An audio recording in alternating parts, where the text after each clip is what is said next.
this game. In these cards we heal our pain. Face to face we both explain. Maybe find our bond again. Years of anger lose their sting. We both said some hurtful things.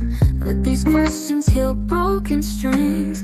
Let this game and fractured wings. Like mother, like daughter, we are the same. You'll see when we play this game.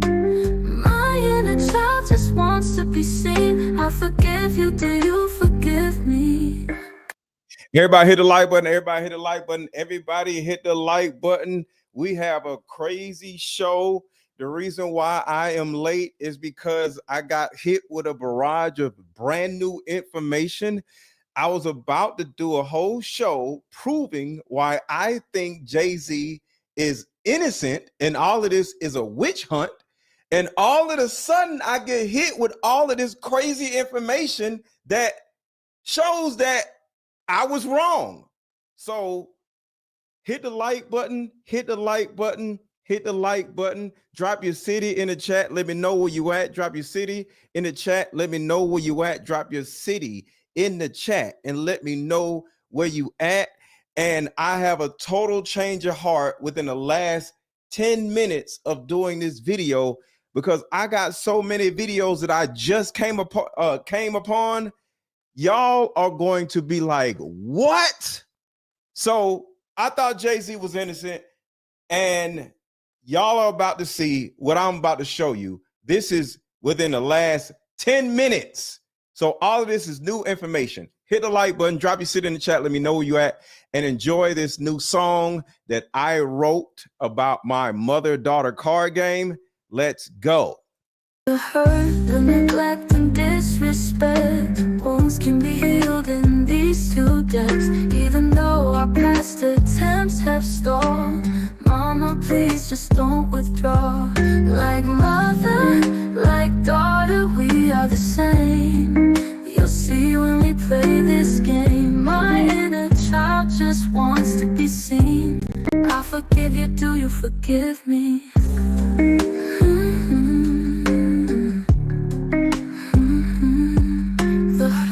The neglect and disrespect, wounds can be healed in these two decks. Even though our past attempts have stalled, mama, please just don't withdraw. Like mother, like daughter, we are the same. You'll see when we play this game. My inner child just wants to be seen. I forgive you, do you forgive me? The wants to see it. Even though our past attempts have stalled, mama, please just don't withdraw.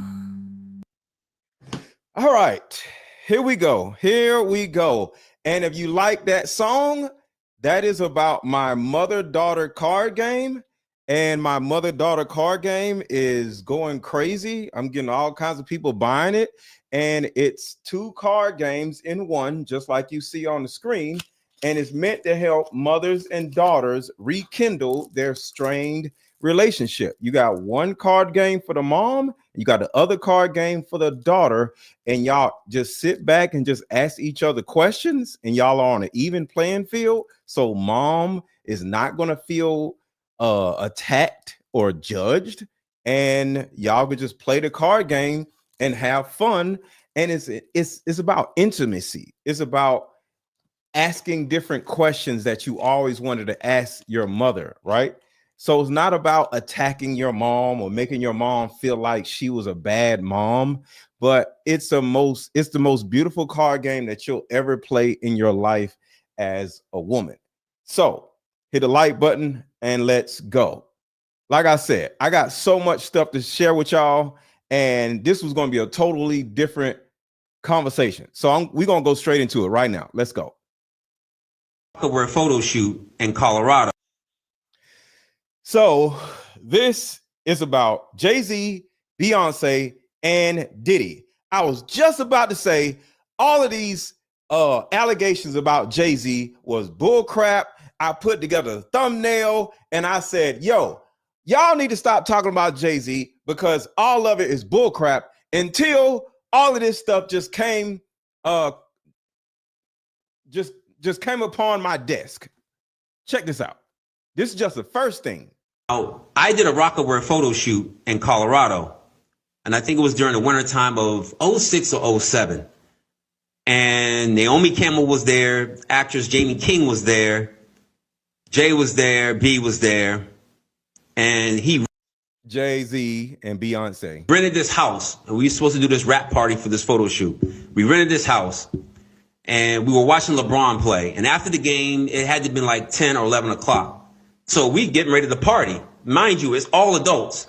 There was a 13-year-old or a 14-year-old teenage Latin girl that was there.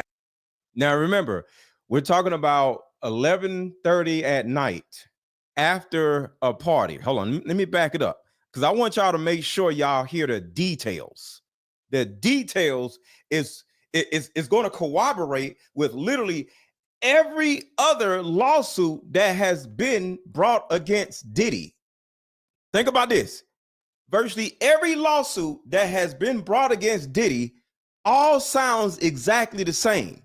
So this kind of corroborates with every other lawsuit that has came out. And this is an ex-NFL player. This ain't just some Jane Doe or some girl who might be lying. No, this is actual, I'm not going to say testimony, but a testimonial of a grown man that ain't got no reason to lie. And he's corroborating every other person that ever said anything about Diddy in these damn lawsuits. Oh, I did a Rockaware photo shoot in Colorado, and I think it was during the wintertime of 06 or 07. And Naomi Campbell was there, actress Jamie King was there, Jay was there, B was there, and he rented this house, and we were supposed to do this rap party for this photo shoot. We rented this house, and we were watching LeBron play. And after the game, it had to be like 10 or 11 o'clock. So we getting ready to party. Mind you, it's all adults. All adults, 10, 11 o'clock at night, we ready to party, just like the typical Diddy party. You know how virtually every famous person says, all right, around 11 or 12 o'clock, it's time to go. So this is around when it's usually time to go at the Diddy parties. So that's the time where when the second party usually actually starts to kick off.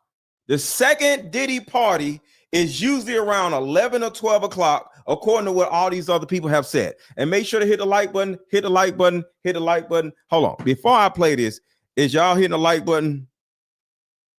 Hold on. Make sure y'all hitting the like button. Nope.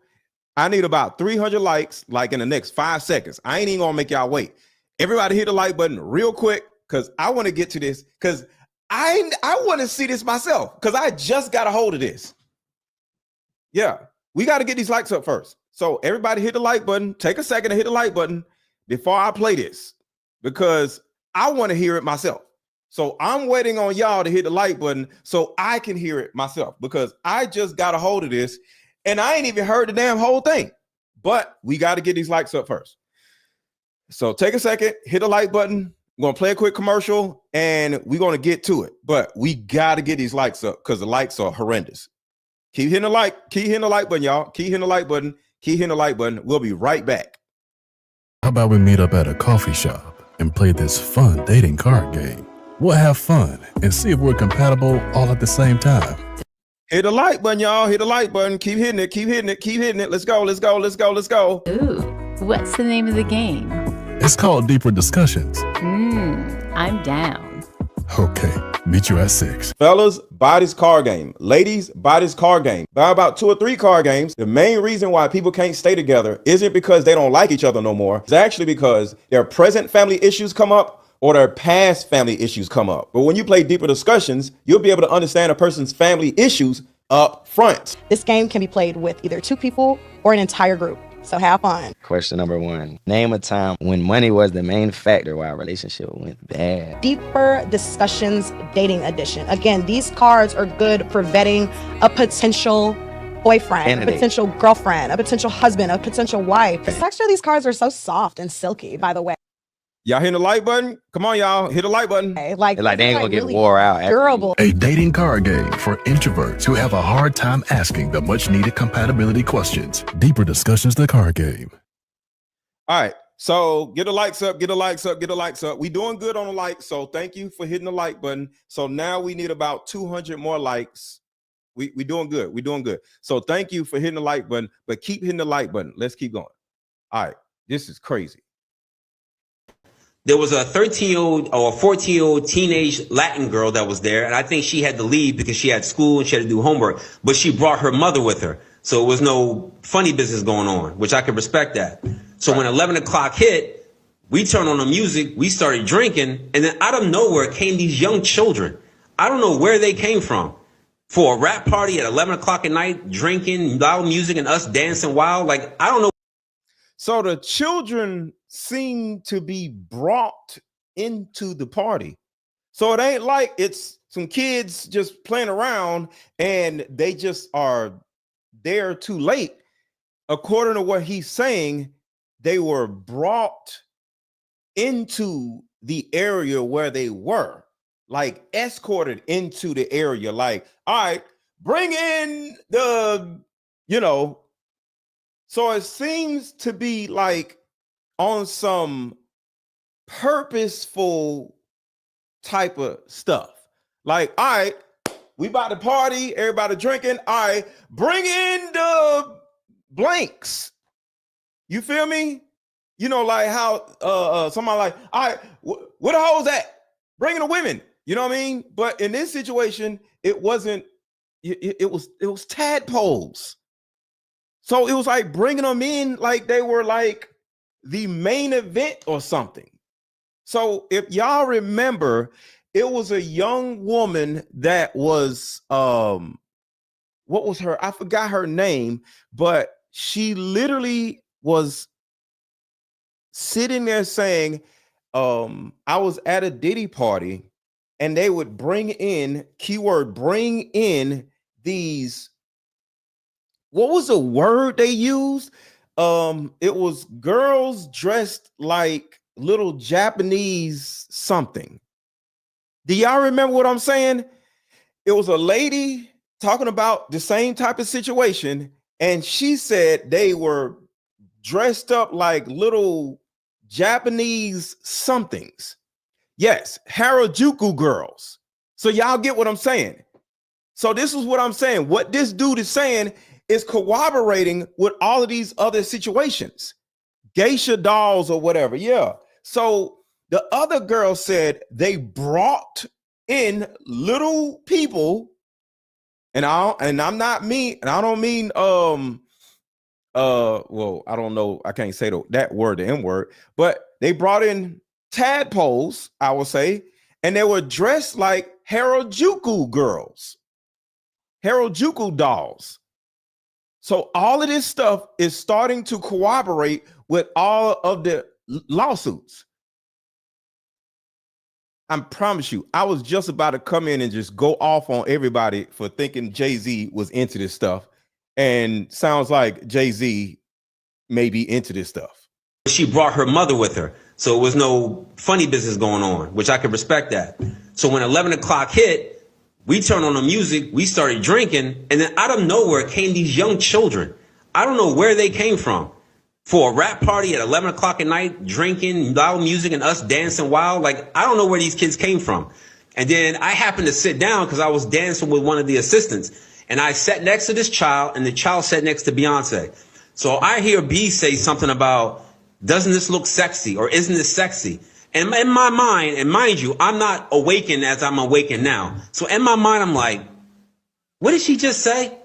And then I didn't pay no attention to it. And then, obviously the liquor took hold of me and I had to leave. So I said bye to everybody and left. But those kids remained. I don't know if those kids were from the photo shoot themselves, but the fact that these kids came around adults during drinking hours or partying hours was already alarming to me. So when I hear something like this happens, I can't really discount it and say, oh, he could never do this, because I'm hearing stories, I'm seeing it with my own eyes, and I've been in situations where something don't sound or look right, and it's usually involving children. And he didn't say the word Diddy. He didn't say nothing about Diddy. So we're assuming this was a Diddy party, but it sounds like it wasn't a Diddy party. He didn't say nothing about Diddy. So this apparently wasn't even a Diddy party. This was a Jay-Z party because he's sitting there next to Beyonce. Not one time did he say anything about Diddy. It just sounds Diddy-ish. So they having these type of parties without Diddy? And this was in the 2000s. So that means it wasn't just Diddy that was having these types of parties. 14-year-old teenage Latin girl that was there, and I think she had to leave because she had school and she had to do homework, but she brought her mother with her. So it was no funny business going on, which I could respect that. So when 11 o'clock hit, we turned on the music, we started drinking, and then out of nowhere came these young children. I don't know where they came from. This wasn't a Diddy party, y'all. This was a somebody else party that Jay-Z and Beyonce was at. We can't blame this on Diddy. This ain't a Diddy party.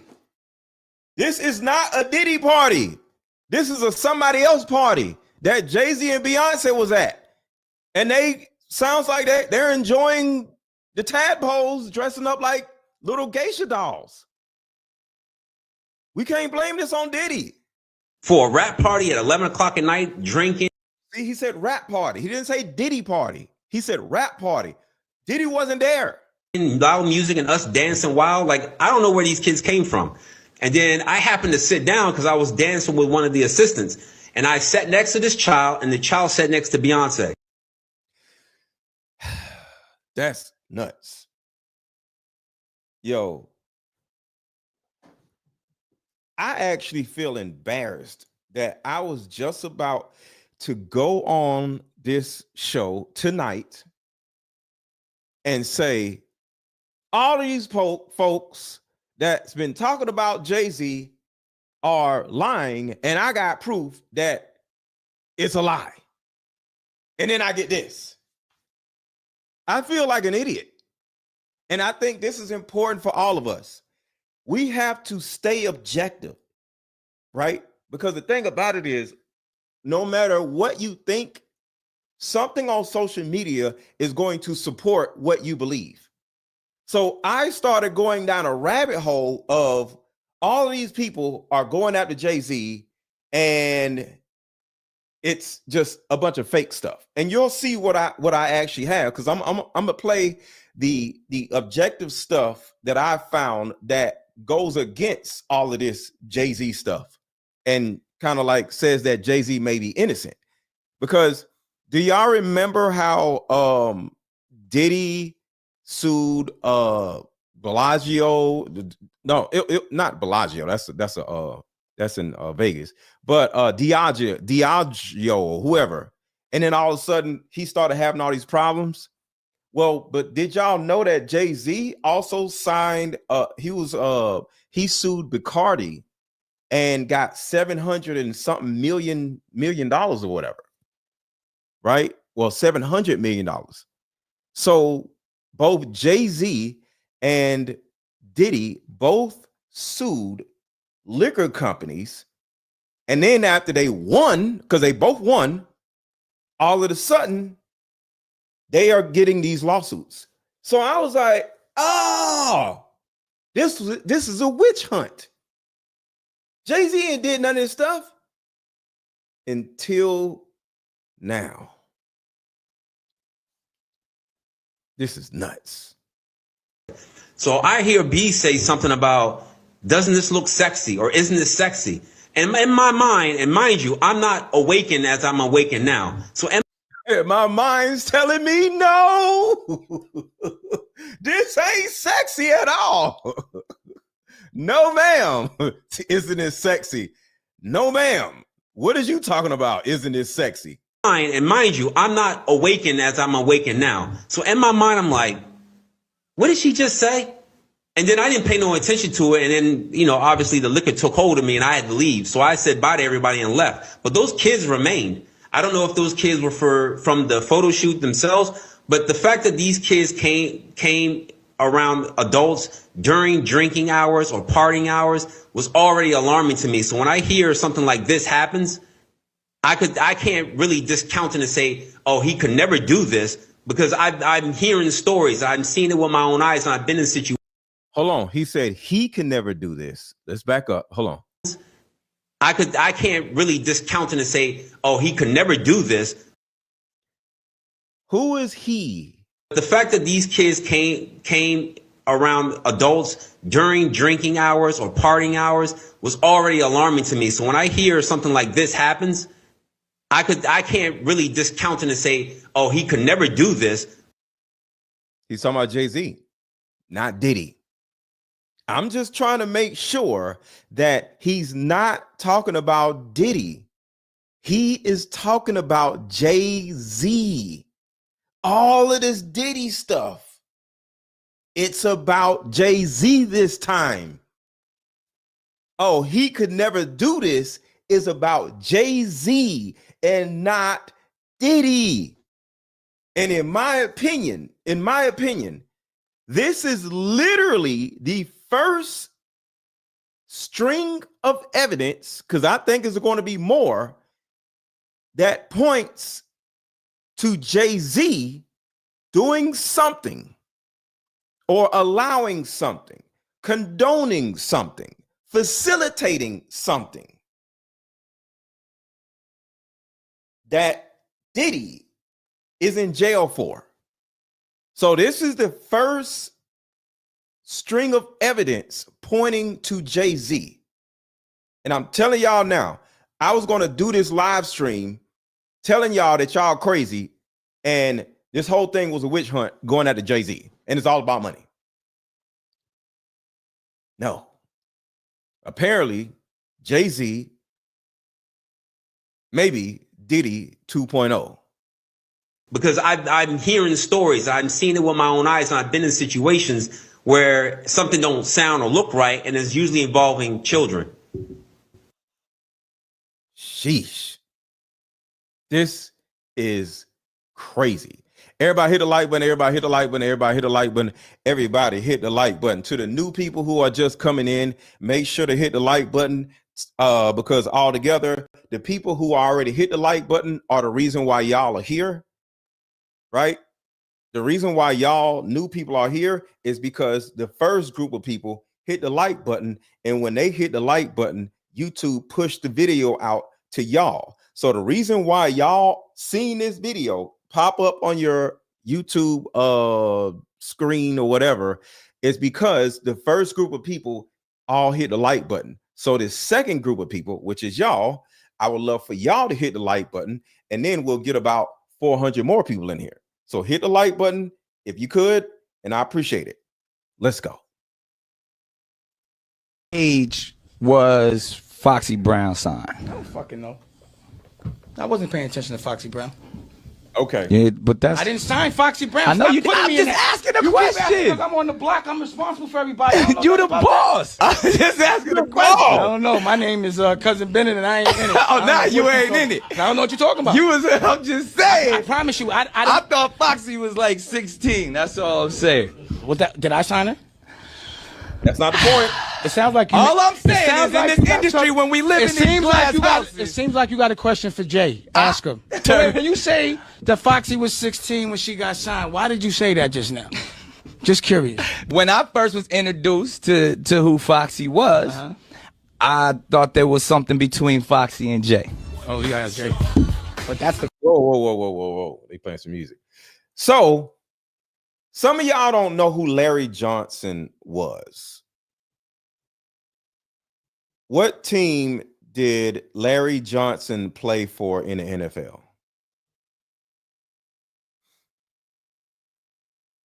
I knew Larry Johnson as when he played for the Kansas City Chiefs. He was a running back, but he also played for the Bengals, Miami Dolphins, and the Redskins, right? But I knew him, not knew him personally, but I was a fan of Larry Johnson when he was playing for the Chiefs, right? And D says Larry Johnson and Jay-Z had a bromance back in the day. I remember because Larry Johnson would throw up the dynasty sign every time he got a touchdown. And I remember that. And I remember like him being close to Jay-Z. So Larry Johnson, 1, is a credible person. 2, Larry Johnson is somebody that was close to Jay-Z. 3, Larry Johnson was not a bum. So it's not some random dude that was a bum in the NFL or never got any playing time, and he just wants somebody to pay attention to him. No, he was that dude in Kansas City at that time. And he was really good friends with Jay-Z. So he wasn't just some random bum that just comes on social media wanting some attention. No, he was that guy back then. So yes, he's a credible witness. Let me see if I get past the music part. We can ask the people. You, my man, we close. You was there. That's all I was asking. So let's go in the opposite direction of what I thought I was going to go in. Beyonce and Jay-Z is at this party, and somebody is bringing in little people or tadpoles dressed up like little whatevers, and they are being brought into a party. And Beyonce is like, "Isn't this great? Isn't this sexy?" No, ma'am, it's not sexy, right? So that's the first thing. And then, of course, this involving your girl Foxy Brown is the next. And we all knew this, but I'm just showing it to y'all like evidence. At what age was Foxy Brown signed? All right. So Foxy Brown was 15 or 16, and this is a fact, when they made the song "Ain't No Blank Like the One I Got, Ain't No Nigga Like the One I Got." I said, yeah. And I love that song, but I didn't know the damn girl was 15 back in the day. And yeah, and there was a rumor in New York that Jay-Z was smashing her. You know what I'm saying? She was Lil Kim's rival. And you already know Lil Kim was, well, I ain't gonna get into Lil Kim because Lil Kim isn't in this conversation. We're gonna talk about Jay-Z in particular. So, golly. But I also ran across this. Just now. Somebody sent me all of this stuff just now, and I had put it all together and sent it to my computer. Check this out. This is about Diddy. Your lawsuit, you were hired by. And I just want to let y'all know this is triggering. This is a guy, not a woman, but what he's saying is triggering. So I want to issue a trigger warning because this is triggering. So I'm just letting y'all know up front. This is a trigger warning. This is something a little crazy, and make sure to hit the like button. To the people who have not hit the like button, please hit the like button, just like the other people hit the like button. And them hitting the like button has brought you here, because you would not have seen this video unless all these other people hit the like button to let YouTube know that we are lit over here. Everybody drop popcorn emojis in the chat. Drop popcorn emojis in the chat. Drop popcorn emojis in the chat. Drop popcorn emojis in the chat. According to your lawsuit, you were hired by a security firm to work security at one of the infamous white parties that was thrown by Sean Combs in the Hamptons. What was that? Now, this is security. Think about this. Security is there to secure and protect other people. So keep that in mind. This man is security for people. Security. He's the protection of everybody. And watch what he does to security. Somebody who's paid to protect you. Look what you do to him. This is Diddy and not Jay-Z. According to your lawsuit, you were hired by a security firm to work security at one of the infamous white parties that was thrown by. Why are you going to do this to security out of all people, though? Like, damn, he ain't even had to be here. Sean Combs in the Hamptons. What was that experience like? At first, he was incredibly friendly, very gracious. So you had a friendly chat, and then, according to your lawsuit, at some point later in the night, Sean Combs himself offered you a drink. This didn't come from staff or someone holding a tray of drinks. It came from him directly. Correct. The first drink started to have some effect on me, and I just thought, wow, these are really strong drinks. It wasn't until the second drink, and it was already too late, that I realized that there was something wrong with the drinks. Sadly, Sean Combs was waiting in the wings. He was watching from some sort of vantage point, and once I was in a helpless position and he was sure that he was in a position of power, then he took advantage of the situation. You allege that you were forcibly pushed into an SUV by Sean Combs. That act alone, according to your lawsuit, left you in considerable pain. And then once inside the vehicle, your lawsuit says plaintiff was held down by Combs, who overpowered him while he struggled to escape due to the... I just want to know, why did he why did he do this to the security? Like, he's going after everybody and anybody. It's like nobody is safe. The big security dude,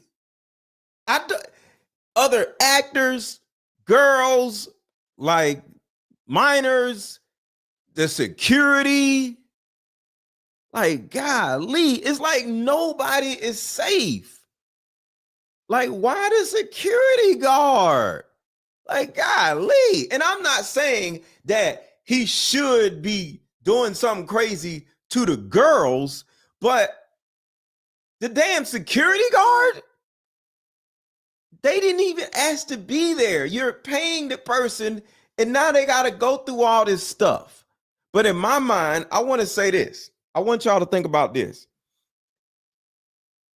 If I'm security and my job is to secure the environment that this celebrity is in, why are you drinking? Am I wrong for saying that? Is that victim blaming? What do y'all think?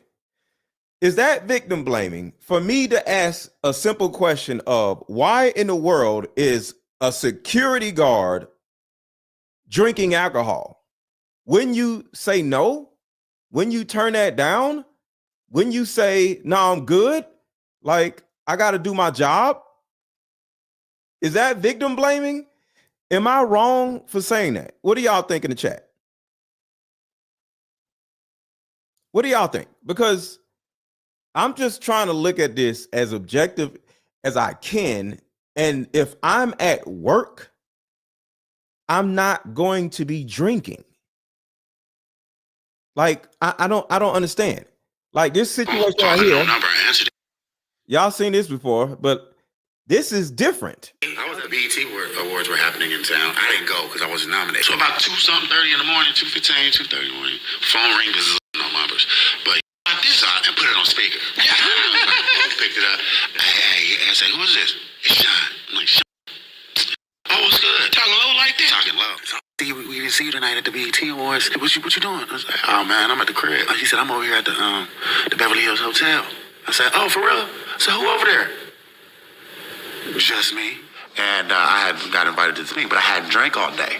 And so this is now, it's night. It's like 11:30, 12. It was only about 14, 15. Same time. 11:30, 12. Same time. It's always after some type of event. And it'd be 11:30 or 12 o'clock. And then something always happens to people. 10 people in there, but some people. And they was like, Columbus, what you drink in Columbus? I'm like, I only drink one thing, tequila. So I was like, all right, let me get a shot. So I'm over here, like, we chopping it up. I take my shot. I'm like, pretty smooth. So we chopping it up. 5 minutes go by, 7 minutes go by. Something wrong. Because I'm getting dizzy. I'm like, I'm trying on one shot. On one shot. So you hear that, right? Let's go back to this. infamous white parties that was thrown by Sean Combs in the Hamptons. What was that experience like? At first, he was incredibly friendly, very gracious. So you had a friendly chat, and then, according to your lawsuit, at some point later in the night, Sean Combs himself offered you a drink. This didn't come from staff or someone holding a tray of drinks. It came from him directly. Correct. The first drink. The same thing. Diddy be walking up to you saying, "What's up, Playboy? Here, have a drink." What I would actually do, because I've done this plenty of times, I would just be like, and I ain't drink nothing. I'll just be like, and then don't drink nothing. And then you be like, yeah. And I just had a drink in my hand, like, yeah. And I just wouldn't drink nothing. Like, ain't nobody gonna make me drink nothing. I'll just have the drink in my hand. So I wouldn't turn the drink down, but I'll just be like, appreciate you. And then don't do nothing and don't drink the shit. Started to have some effect on me. And I just thought, wow, these are really strong drinks. It wasn't until the second drink and it was over. Literally what he just said. Literally, I'm looking at everything corroborating with everything else. Something wrong. I'm getting dizzy. It's the same shit. My shot, I'm like, pretty smooth. So we chopping it up, 5 minutes go by, 7 minutes go by. Something wrong. I'm getting dizzy. I'm trying on one shot. So I'm trying to stay focused. You know, but I'm hearing, but it's going. I'm like, I start getting a little sweaty. They like down this all, and it's like a big ass house in Atlanta. So I'm like walking down the hallway, look like the Starship Enterprise. I go to the bathroom and I put my finger down my throat.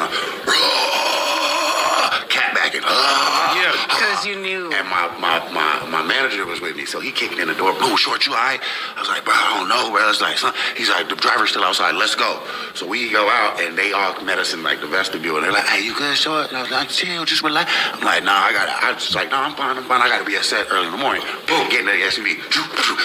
Just get out of here. Right? I was like, oh, they was about to put me on the grill. They was gonna handle you. I asked my boy. I said, what was gonna happen if I had stayed over there and I was drunk? He said, "Hey, man, you was gonna be caught on tape with a triple glizzy. You was gonna be caught on tape with a triple glizzy. You was gonna be caught on tape with a triple glizzy." So it's the same narrative that keeps happening with all of these men and women. Everybody hit the like button. Everybody hit the like button. To the new people that just came in, thank y'all for being here. I am Mr. Let Go. Some of y'all know me. Some of y'all don't. Make sure to hit the like button. It's just like wiping your feet when you walk in the house. This is what we do around here. I say hit the like button, hit the like button, hit the like button, and everybody's used to it. So don't look at it as jarring. Like, why is he telling me to hit like button? It's something I do. So please hit the like button as y'all come in. I would say about 500 of y'all have not hit the like button because we got about 800 people in here. So make sure to hit the like button and we can keep going. Make sure to hit the like button. And when you see a blue link in the chat, click it. When you see a blue link in the chat, click it. Just click the blue link and see if it's something on the website that you would like. I have card games on card games on card games. I have card games. So hit the link, the blue link that is in the chat. I have a question about your dating cards. Heather, ask the question and in a few seconds and I'll come back to you. So Heather, ask the question about your card. You said I have a question about your dating cards. Hit the link, not link, just ask the question in the chat and I'll see if I can catch it. The chat is going a little fast, but if you hurry up and ask the question, Heather, I'll be looking for it and I'll answer your question. But if you don't ask it fast, I'm probably not going to see it because the chat is going pretty quick. But if you see a link in the chat that looks blue, hit the link and check out what is on the website. All right, so let's go. Started to have some effect on me, and I just thought. the drink starting to have some effect on him. Thought, wow, these are really strong drinks.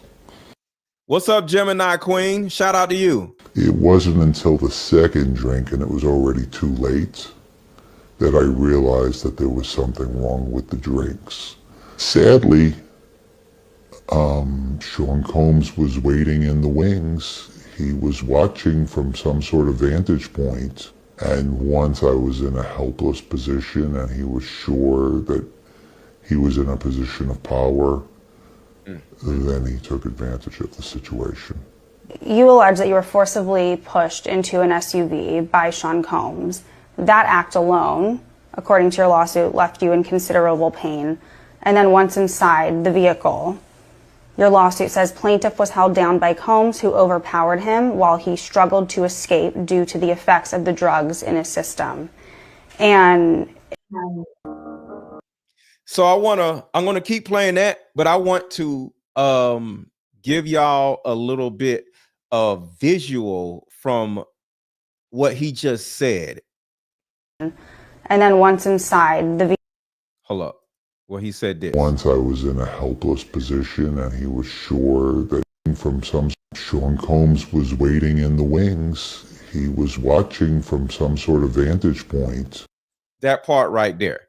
He's waiting in the wings at some type of vantage point. I want to show you what that looks like real quick. This is what it looks like.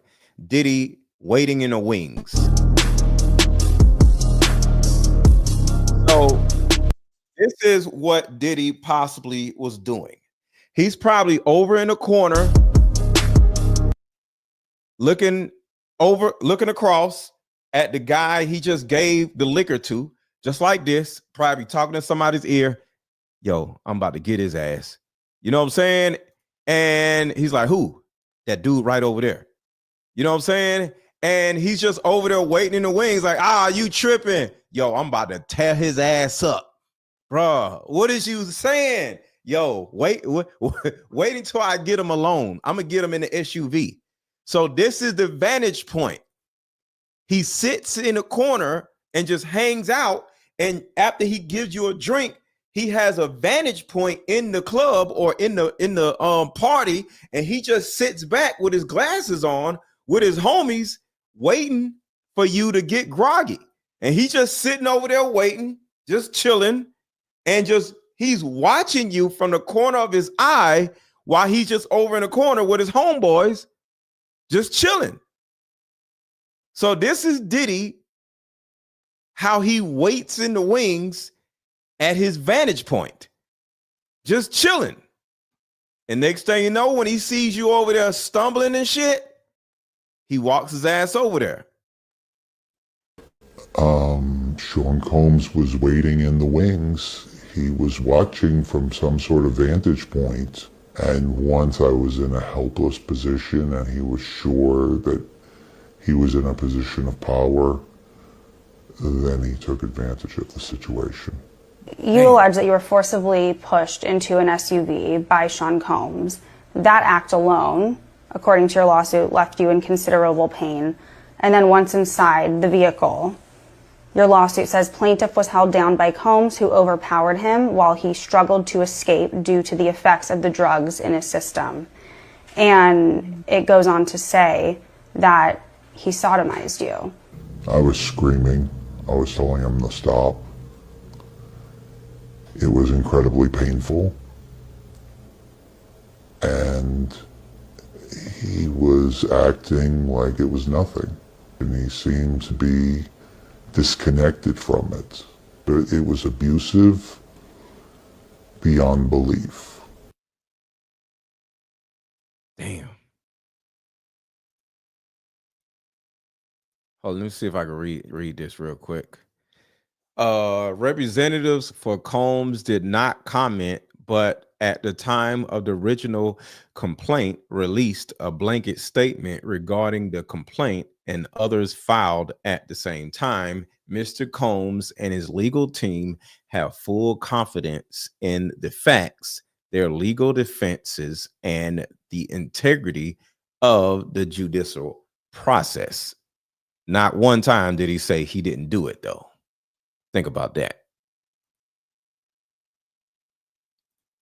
In court, the truth will prevail that Mr. Combs have never blanked an adult or a tadpole man or woman. Okay. Okay. Okay. So, all of this is getting worse and worse and worse as time goes by. And for those who are just coming on, I originally was going to do a show about how Jay-Z is most likely innocent, and just because he was hanging with Diddy, he's getting all of these charges or lawsuits or attention. But no, according to everything that I'm presently looking at, there is something going on that is worse than we've ever thought of. We're a photo shoot in Colorado, and I think it was during the wintertime of 06 or 07. And Naomi Campbell was there, actress Jamie King was there, Jay was there, B was there, and he rented this house. And we were supposed to do this rap party for this photo shoot. We rented this house, and mind you, this is not a Diddy party. This is not a Diddy party. This is a Jay-Z Beyonce party. Diddy was not at this particular party. This was like Larry Johnson was Jay-Z's friend, not Diddy's friend. So he hung out with Jay-Z. So this was not a Diddy party. What does this mean? Jay-Z or somebody was doing these Diddy types of parties without Diddy, which means it was just a thing that it looks like everybody just did, and it wasn't a Diddy thing. It was just a thing Diddy did that other people also did. Hit the like button, hit the like button, hit the like button, hit the like button, hit the like button, hit the like button. I believe Larry lived with Jay-Z at one time. Yeah, that could be a possibility. Hit the like button, y'all. Hit the like button, hit the like button, hit the like button. Jay-Z is crazy. And we were watching LeBron play. And after the game, it had to be like 10 or 11 o'clock. So we getting ready to party. Mind you, it's all adults. There was a 13-year-old or a 14-year-old teenage Latin girl that was there. And I think she had to leave because she had school and she had to do homework. But she brought her mother with her. So it was no funny business going on, which I could respect that. So when 11 o'clock hit, we turned on the music, we started drinking, and then out of nowhere came these young children. I don't know where they came from. For a rap party at 11 o'clock at night, drinking, loud music, and us dancing wild. Like, I don't know where these kids came from. And then I happened to sit down because I was dancing with one of the assistants. And I sat next to this child, and the child sat next to Beyonce. So 11 o'clock at night, while everybody's drinking and dancing, a child sat next to you. That's crazy. And to his defense, he got up and left.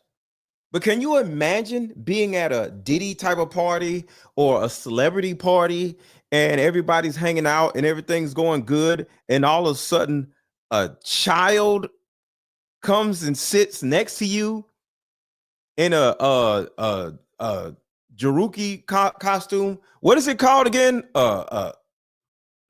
Jabuki. What is the name of the costume, y'all?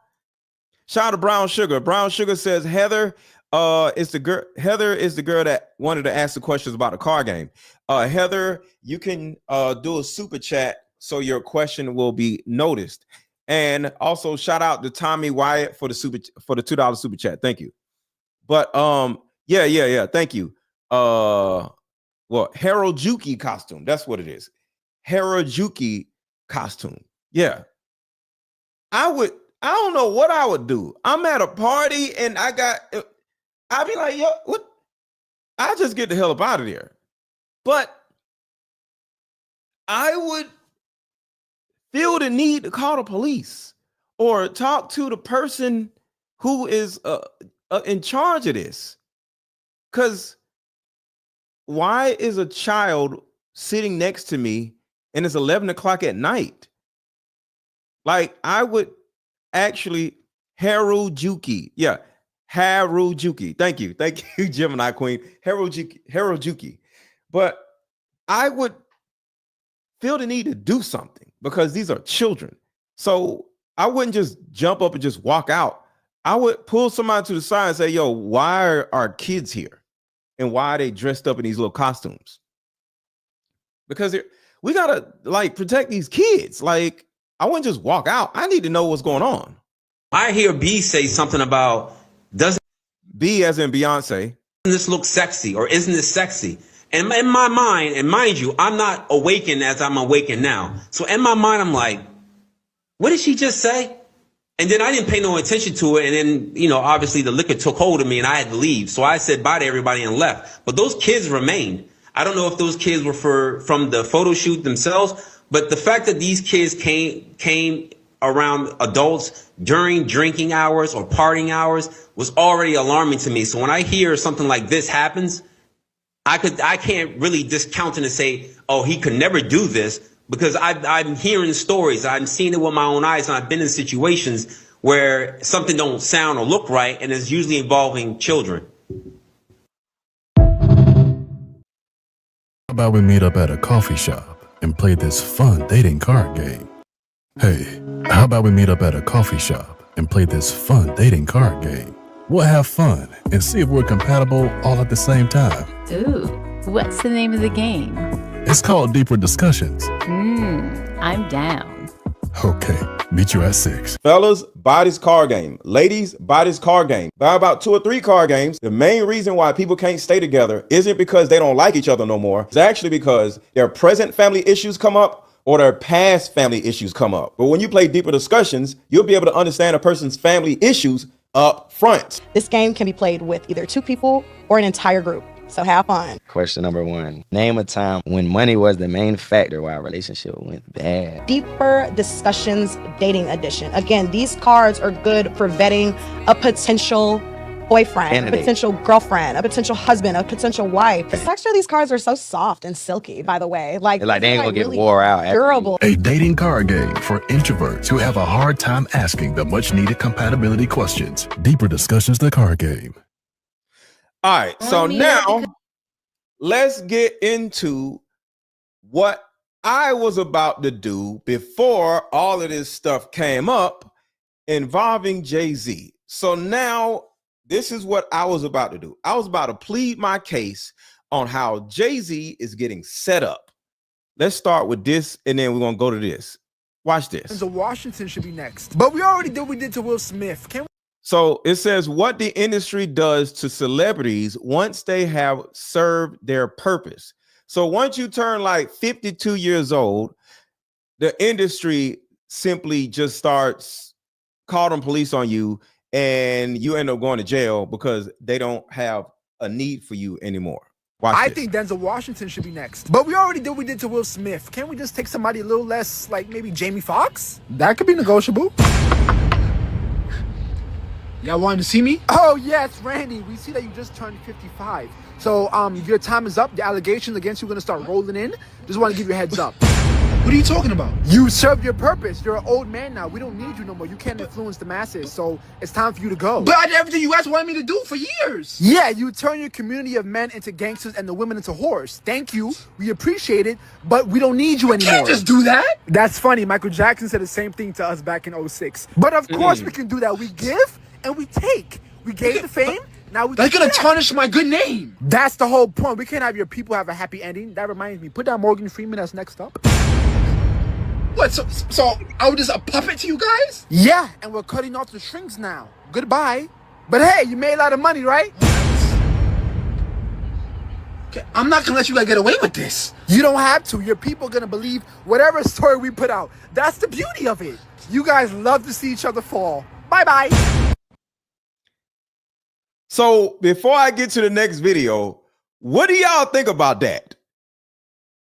Doesn't that serve some type of credence? Doesn't that make some sense? Because I'm like, yeah, these dudes done got older, and then here comes all the lawsuits.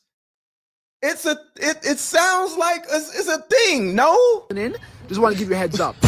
What are you talking about? You served your purpose. You're an old man now. We don't need you no more. You can't influence the masses, so it's time for you to go. But I did everything you guys wanted me to do for years. Yeah, you turn your community of men into gangsters and the women into whores. Thank you. We appreciate it, but we don't need you anymore. Can't just do that. That's funny. Michael Jackson said the same thing to us back in 06. But of course we can do that. We give and we take. We gave the fame.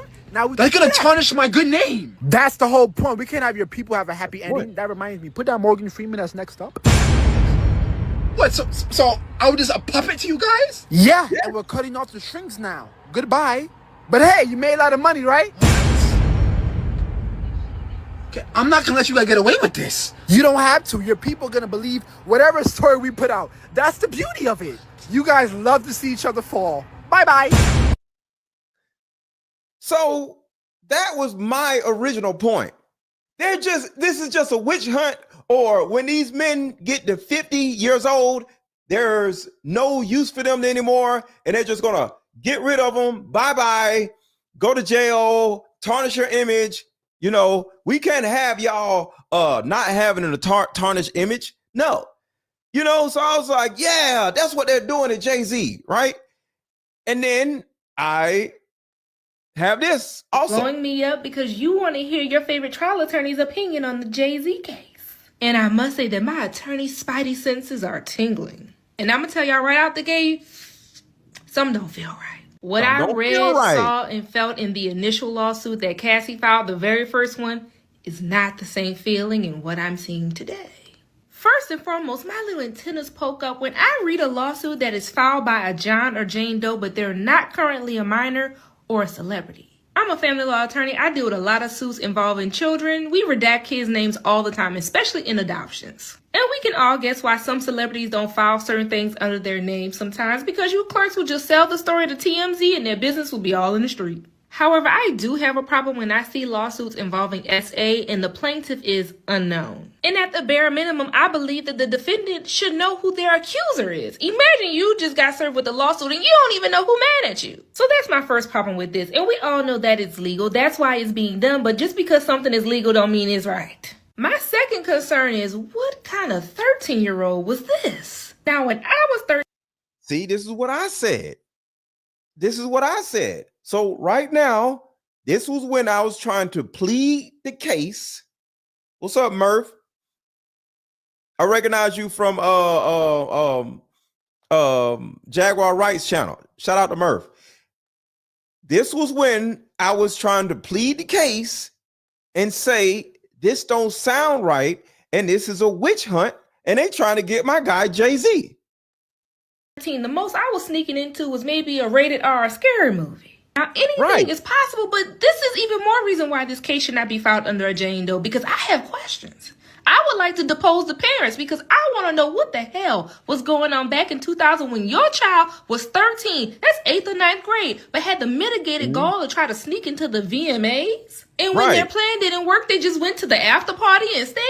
Now, we all know, maybe some of you don't, but New York extended their statute of limitations on SA crimes called the Child Victims Act. I don't know if Jay-Z's a saint. Hell, we don't know none of these people, and I don't have a heaven or hell to put nobody in, but I do have wonderful common sense and awesome critical thinking skills. So let's dive into my concern number 3. Now, the law firm that is representing this former 13-year-old VMA bandit have been sued in the past alleging their involvement in constant extortion. Now, this most recent extortion lawsuit was filed a little bit before all hell broke loose on Sunday with Jay-Z. Now, the attorney for the former... And I talked about this. This is an old lawsuit that came up around like October or somewhere. Remember, we talked about this, and I was like, yo, this is the same lawsuit. I think this is it right here. Got hit with 2 new lawsuits claiming abuse of minors. It wasn't that one. It was, where is it? It wasn't that one. It was,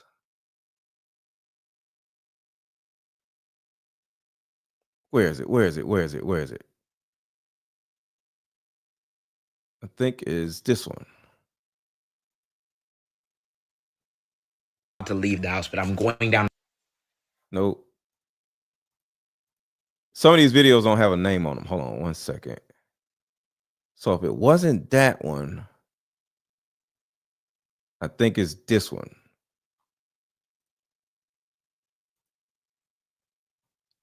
Here is a new blind item. Nope, not that one. All right, forget it. But this is an old lawsuit that just came right back up. 13-year-old VMA bandit believes that this lawsuit was filed by Jay-Z. They're unsure because it was filed by John Doe. But this lawsuit brings up some concerning allegations involving this attorney that we just cannot ignore. It stated how the FBI got involved in an extortion investigation involving this attorney and one of his former clients. The fact that the FBI hit with 5 new lawsuits. So let's go ahead and deep dive each one of these right now. And this lawsuit was like months ago. And of course, we are going to start off with one of the most shocking ones. And this is claims from a 13-year-old child at the time of this abuse. This woman filed. And right here, this was a Diddy lawsuit, and they did not name Jay-Z in the lawsuit. So the lawsuit came back out a couple days ago, naming Jay-Z as one of the people in the lawsuit. And this is what the lawyer is saying, like, yo, this don't look right. This is weird. Everybody hit the like button. Everybody hit the like button. Everybody hit the like button. We got over 1,000 people in here. Shout out to y'all. And we got to get the likes up. We got to get the likes up. We got to get the likes up. And just like I told y'all, once y'all hit the actually hit the like button, you'll get about 500 more people in here. So we had about 500 likes and we got 1,000 people in here. So to the people that have already hit the likes, thank you for hitting the like button. I appreciate it. I appreciate that because that's your support for the channel. But now I need the other 500 people to hit the like button, because if the other 500 people hit the like button, 500 more people would come in here, and then we'll be at 1,500 people watching instead of 1,000. So that's how YouTube works. The more people hit the like button all at one time, the more YouTube sends the video out to more people. So everybody who has not hit the like button, hit the like button. You know who you are. It's 500 of y'all who hit it, and it's 500 of y'all who have not hit it. So please hit the like button if you have not hit the like button already. It's the thumbs up button under the video.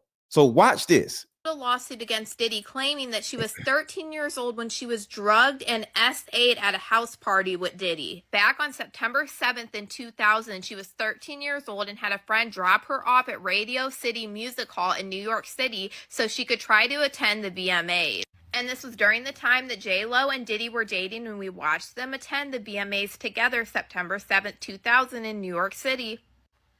This woman claimed that the event started and then everybody started to make their way inside, and she didn't have a ticket, so she remained outside, and she was determined to get into an after party. So she approached several limousine drivers attempting to get into the BMAs. One of the limousine drivers that she approached told her that Diddy was looking for younger girls and this girl would fit what Diddy was looking for, but he was unable to get her into the award show, but he invited her to an after party. This woman claimed that the driver told her to return at 9:30 to 10 p.m., promising to take her to the after party, and later that evening she did return ready to go to this after party. She then would arrive about 20 minutes later at a big white house with a gated U-shaped driveway. Once inside, 2 men asked her to sign a non-closure agreement informing her that she could not discuss what happened at the party, and she gave them her name and signed the form, but she did not receive a copy. She got into the home. She saw a lot of celebrities, widespread drug use, waitresses carrying trays of drinks, and loud music playing throughout the house, and then she was offered a drink. She claimed that just after one drink, she began to get woozy and lightheaded and needed to lay down. So she was looking for a place to rest when she entered what she believed to be an empty bedroom so she could lay down, and she didn't lock the door. This woman also included a photograph of an example of what Diddy allegedly would use to insert GHB into alcoholic drinks. Claimed that after she laid down, Diddy, along with a male and a female celebrity, entered the room, and Diddy aggressively approached her with a crazy look in his eye and grabbed her and said, "Are you ready to party?" So it was Diddy and two unnamed celebrities according to the new docket, because like I said, this lawsuit right here was in October, and it was Diddy and 2 unnamed celebrities. So this person, same person as Jane Doe, comes out again and says the other celebrity was Jay-Z. And I'm like, why didn't they just name Jay-Z the first time? Because they were negotiating with Jay-Z on how to get Jay-Z out of this situation by giving them some money. And I was like, so that means y'all don't care about the Jane Doe and all this other stuff. Y'all just care about some money. She claims that Diddy threw her to this other male celebrity that was in the room, and this Jay-Z celebrity began to remove her clothing. This celebrity would hold her down and SA her while Diddy. So according to this celebrity, they're saying that this celebrity is Jay-Z, according to the paperwork. And the female celebrity watched, and then after this celebrity finished, Diddy would begin SAing her while that man's celebrity and the woman's celebrity would watch. This woman And the woman celebrity is either J-Lo, Mary J. Blige, or Beyonce. I don't think it's Beyonce. claimed that Diddy then forced her to give oral to him, but she refused, and then he eventually stopped. She said then she grabbed her clothes, shoes, and she left the bedroom and ended up leaving the party, and she would go to a gas station where a female clerk noticed her distress and allowed her to use the phone so she could call her father to come pick her up. So that was the original lawsuit, right? So let's go back to this woman, and this is what she's saying. Have been sued in the past alleging their involvement in constant extortion. Now this most So she uses the word extortion. So what she's saying is this Jane Doe and Busby actually sued Diddy, but redacted the two other celebrities that R-worded her, allegedly. And the reason why they redacted their names is because, according to what she's saying, they're extorting them. And if they pay up, their names would not be released. But Jay-Z says, I'm not telling y'all, I'm not paying y'all a dime. Y'all do whatever y'all need to do. I don't care. So, of course, boom, now we're talking about Jay-Z in that same room with Diddy. So to me, at that particular point, I was like, yo, they tried to extort the dude. And Jay-Z is like, I ain't trying to pay y'all nothing. So I'm like, yo, it's starting to make sense. They are running around trying to just go after celebrities and just name them, thinking they're going to pay some money. But that's what I was thinking. Let's keep going. Hit the like button, hit the like button, hit the like button, hit the like button, hit the like button. And if you see a blue link in the chat, click it, because that's where my card games are. Check out one of my card games or both of them and support the channel and support yourself by buying one of my cool, dope card games. critical thinking skills. So let's dive into my concern number 3. Now, the law firm that is representing this former 13-year-old VMA bandit have been sued in the past alleging their involvement in constant extortion, which is back in October. Now, this most recent extortion lawsuit was filed a little bit before all hell broke loose on Sunday with Jay-Z. Now, the attorney for the former 13-year-old VMA bandit believes that this lawsuit was filed by Jay-Z. They're unsure because it was filed by John Doe. But this lawsuit brings up some concerning allegations involving this attorney that we just cannot ignore.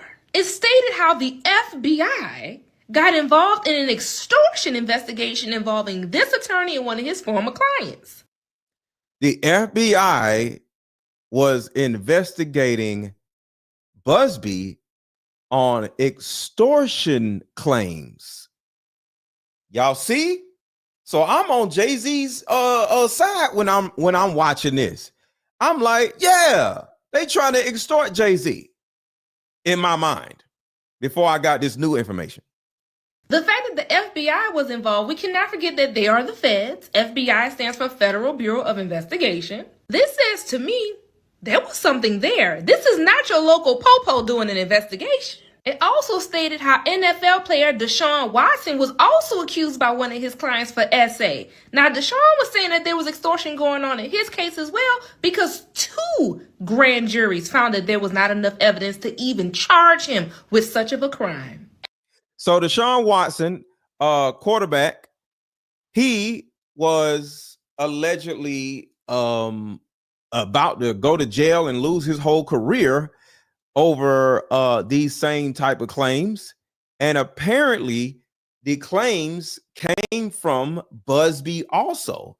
And I'm not exactly sure what happened with him, whether he just turned them away and just said, I'm not going to bow down to y'all or what, but he accused them of extortion also. And he just went on the trial, and like she said, 2 grand juries let him off, and he is still in an NFL, doing his thing. So shout out to Deshaun Watson. But the thing about it is, hold on, Deshaun paid out 20 of the 24 claims. Whoa, I didn't know that, Joe. I mean, Mo Palmer said Deshaun Watson paid the people. If he was guilty, how is he still in the NFL? 22 women settled. Oh, so she's wrong. Okay. I got you. I'm trying to be objective and listen to everything. FBI stands for Federal Bureau of Investigation. This says to me, there was something there. This is not your local popo doing an investigation. It also stated how NFL player Deshaun Watson was also accused by one of his clients for SA. Now, Deshaun was saying that there was extortion going on in his case as well because 2 grand juries found that there was not enough evidence to even charge him with such of a crime. And to make matters even more interesting, this attorney is a criminal himself. He's a drunkard. He was charged with a DUI, but his homeboy, who was the DA, dismissed the charges. The lawsuit alleges that the entire scheme is to accuse high-profile people with the most heinous accusations around, then kind of sucker them into going to mediation and attempting to settle, and threatening them that if they don't, they're going to put these accusations out there, and under public scrutiny, their careers is over. All right, so Nico says Deshaun didn't pay anybody. The lawyer paid the women who represented them. Okay, y'all got to get it right. Did he pay or did he not pay? What went on with Deshaun Watson? Do I need to look it up? Why does the paper show? Why doesn't she show the paperwork? She just doing a TikTok video. She don't need to be showing no paperwork. So what are we talking about involving Deshaun Watson? He is innocent. She said 2 grand juries proved that he was innocent. So if he was innocent, why would he pay off 22 women? And then some of y'all are saying he didn't pay off the 22 women. The lawyer did. Why would the lawyer pay some money? I don't understand. So Strolling Stoner says Deshaun paid. Okay, I don't know enough about that case, so I'm going to say Deshaun paid. Hit the like button, y'all. You have to sometimes pause and go, when you hear some outlandish cases, because the clients, these plaintiffs, they have no investment in bringing forth this kind of suit. These type of civil law areas, these are contingency fees. They don't have to put anything up front. The attorney recoups the payment at the end of the lawsuit if they win. So it's very hard to decipher the true and honest cases from the fake because ain't nobody putting their money where their mouth is. Right. And in my opinion, this is only the beginning. And this is why I think Jay-Z and more celebrities are to come. Diddy is in jail and on his way to prison. He is not getting out. Now, all these people who have not paid a dime to these lawyers and had all these lawsuits filed against Diddy, and none of these lawyers can get paid because this man is sitting in jail. So what's a great idea that a lawyer will come up with? So what she's saying is the accuser goes to the lawyer, Busby, and says, this guy blanked me, whether true or not. We're just speaking on what's going on, right? And Busby says, hey, I know you don't have no money. We're going to get the money from the actual person that you're accusing, right? But Diddy, he got sued by all these other people first, and now he's in jail. So they can't recoup the money for the new victims, because as y'all already know, it's like 20 different lawsuits for Diddy, and Diddy ain't got no money, or Diddy has not paid those 20 some lawsuits, right? He only paid a couple of them, which means those people are still waiting on their lawsuit money. So they're like, yo, what up? When I'm gonna get my money? Diddy is in jail, right? So what she's saying is the way, because a lawyer has to, make it right for the person that just, use him to sue these people. Where's my lawsuit money? He's in jail. What we gonna do? So according to her, bring in another person and another person and another person to get them to settle. And all of a sudden, all of the people that sued Diddy are getting their money from Jay-Z because Diddy's in jail. I wonder if we can add other celebrities who are not in jail, who we can put in the lawsuit and get our money from them. And I'm telling y'all, this is just the beginning. Don't forget, in my very first video, when this all broke down with Cassie, I told y'all back then that Diddy was going to be in trouble with the feds behind sex trafficking. And look. And I have another feeling. Remember the woman who the 13-year-old VMA bandit accused of being in the room watching when Jay-Z and Diddy did what she accused him of doing? I bet you the next celebrity that's going to be accused is Mary J. Blige. I'm not a lawyer, but there's already a lot happening with this Jay.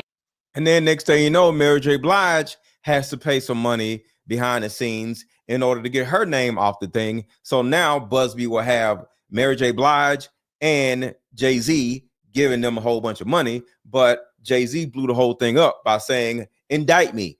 I ain't paying y'all nothing. And that's what I was thinking. I was like, yo, you know what? That makes sense because I'm trying to be objective. Jay-Z case. So let me give you a quick rundown of the things that have happened since Jay-Z has been added to the case. First up, Alex Spiro entered a notice of appearance for Jay-Z. Notice of appearance is just a lawyer filing the formal paperwork to say, hey, I'm the lawyer representing this person on this case. Now watch this. This is going to be interesting.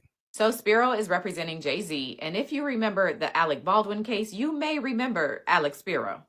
Did you take the rounds that were provided to you? By the way, they were Starline Brass Nickel Primer Live. She's proving that Alex Spiro is one of the best lawyers in the country. Where is that? I don't recall. You don't recall? He got Alec Baldwin off. Pause. If you didn't watch that case, you missed a time. Now, one of the first things that Alex did when he joined was file a motion for the plaintiff, the person suing Diddy and Jay-Z for this incident, to identify herself or for the case to be dismissed. Specifically, the docs say, quote, defendant, meaning Jay-Z, is respectfully seeking either dismissal of the allegations or disclosure of the plaintiff's identity. Fair is fair. It is not consistent with justice, fairness, or the rules governing federal proceedings for the plaintiff and her counsel to smear defendant's good name in ways that are calculated to feed media coverage and thus inflict maximum public relations damage while the core fact of plaintiff's identity remains wholly hidden from the view. In this motion, they also confirmed that the extortion lawsuit that was filed on November 18th against Tony Busby and his firm was indeed filed by Jay-Z, which we already knew. The doc says, quote, on November 18th, 2024, Mr. Carter filed a complaint against attorney Busby and his law firm for his extortionate conduct. In retaliation, plaintiff and attorney Busby filed the amended complaint. They did so, however, only following a failed attempt by attorney Busby to obtain a restraining order against Mr. Carter's counsel. Hold up. One law firm trying to get a restraining order against another law firm? Is that what I just read? Child, this is already feeling messy. I'm not going to recap this entire 29-page document, but basically, Jay-Z's attorney is arguing that the law requires that plaintiffs have to identify themselves unless they can prove that there is an extraordinary reason that they shouldn't have to. And that extraordinary reason has to outweigh or matter more than the interests of the public and the interests of the defendant. And then today, Alex Spiro filed another letter. And in this one, he's claiming that someone called his office yesterday, and this person alleges that she reached out to the Busby Law Firm back in October regarding her experience of being trafficked by celebrities. But let's see if we can read this real quick. Can we read this? Let's see what this says. Put on my glasses. A woman spoke with 3 members of Mr. Busby's firm and provided details regarding her experiences as a victim of blanking by celebrities entirely something to Mr. Unrelated. Okay, that's important. Details of, blanking, but this situation is entirely unrelated to Mr. Combs or Mr. Carter, right? And she was told that they would take her on and represent her, even though this is not about Jay-Z or Diddy. After detailing her experiences to an attorney at Mr. Busby's firm, he pressed for a connection to Mr. Combs, which is Diddy, asking at what point did you meet Diddy, even though she made it clear that this had nothing to do with Diddy, right? So that's what's being told right here.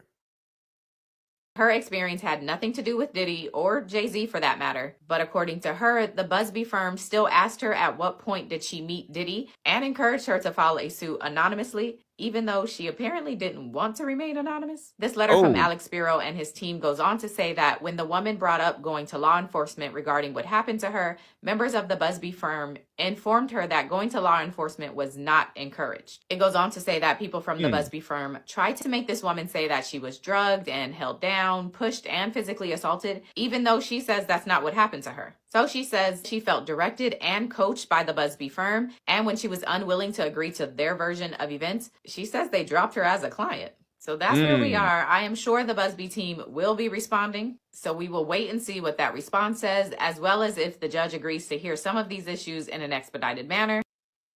So now do y'all see how I was feeling like Jay-Z is innocent and this is a witch hunt and they're just trying to connect Jay-Z to Diddy in order to get money from Jay-Z because they can't get money from Diddy because Diddy is either out of money or in jail and he needs his resources in order to pay his own counsel?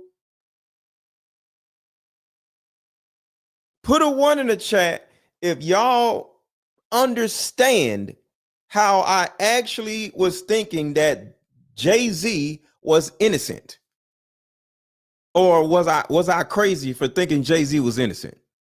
Because I'm going down these rabbit holes in an objective manner. I'm not trying to make it look like one person is one thing. I don't know, and I want to learn. So I'm like objectively going down these rabbit holes. But put a 1 in the chat if y'all understand that I was just trying to be objective. And the evidence was showing that Jay-Z didn't do nothing. Because like I said, I do not believe in just because one rapper over here is a terrible person, all the rappers are terrible people. Or just because this guy over here did something crazy, this guy over here that's hanging with this guy did the crazy stuff too. Because I actually had to look at my own life and say, in certain situations, I hang with people who smoke weed. I've personally never smoked weed ever in my life, but I hang with people who smoke weed every now and then, not all the time. When I was young, I hung with dudes that snorted powder. I never snorted no powder. So that birds of a flat feather flock together usually works out and it says, hey, you're just like this other person. But sometimes they're not, because I don't smoke weed. I don't do none of this stuff. I don't even drink that much. So it's like I had to look at myself and just say, hey, somebody may think I'm into doing some stuff that other people maybe doing, but I wasn't. So I just tried to look at it and just say, hey, what's up, Renee? What if Jay-Z is hanging out with Diddy and Jay-Z just ain't with all the Diddy stuff? But no, that's not the case, because I objectively kept going down the rabbit hole. I have a feeling this is going to get very messy, so I'm gonna try to keep up. I hate to act like Soulja Boy and pretend I'm the first one to talk about this, because I'm not. However, the things that's coming out about Jay-Z is kind of stuff that I've already said on this page before. Previously, in one of the videos that I made about Jay-Z, I was saying that he was allegedly a weirdo because, to my understanding, he got with Beyonce at around 16, 17. He was in his 30s. That's what I truly believe, because that's what the timeline add up to. But everybody. So right there, now we're going in the opposite direction, and we're going to show that Jay-Z is possibly guilty or complicit. Was arguing in my comment section. So we got Beyonce. He got with Beyonce when she was 15 or 16, allegedly. Saying, oh, she was 18, she was 18, she was 18, as if that makes it any weirder. He was in his 30s, she was 18. That's gross. But let's also get into when I talked about how he took Foxy Brown's V car when she was 14. He was like, what, 23, 24 at the time? There is Exhibit B. So we got Exhibit A, Exhibit B. What do you have to say about that? Allegedly. Also, what do you have to say about people extremely close to Jay-Z saying that he had huge feelings for Aaliyah when Aaliyah was underage? That is Exhibit C. And that is a fact also. It was crazy how R. Kelly, Jay-Z, and Dame Dash was literally fighting over this little skinny ass, no booty having girl that was like a teenager. And I'm talking about Aaliyah. Like, Aaliyah was talented. Aaliyah was pretty, but she was shaped like a boy. Like, I never really understood why everybody was so crazy over Aaliyah. She didn't have no titties. She didn't have no booty. Like, she dressed like a boy. Like, if you ever paid attention to Aaliyah's videos, she would wear like baggy jeans and stuff. She would be dressed like a boy. So I'm like, why is everybody so attracted to this boy looking girl? I never understood it. But there was something that they liked when it come to little kid looking women. And lastly, well, Rihanna came out multiple times and said what Jay-Z did to her, saying that there's only two ways out of this hotel room. It's either through this window, and we're on the, like, what, 12th floor or 20th floor or something like that? Yeah. I don't know where the video is at. I may look for it, but I have a video of Rihanna literally saying, I might have it right here, saying that you can either go out of the window or you can sign this deal. And I'm like, yo, let me see, do I have it?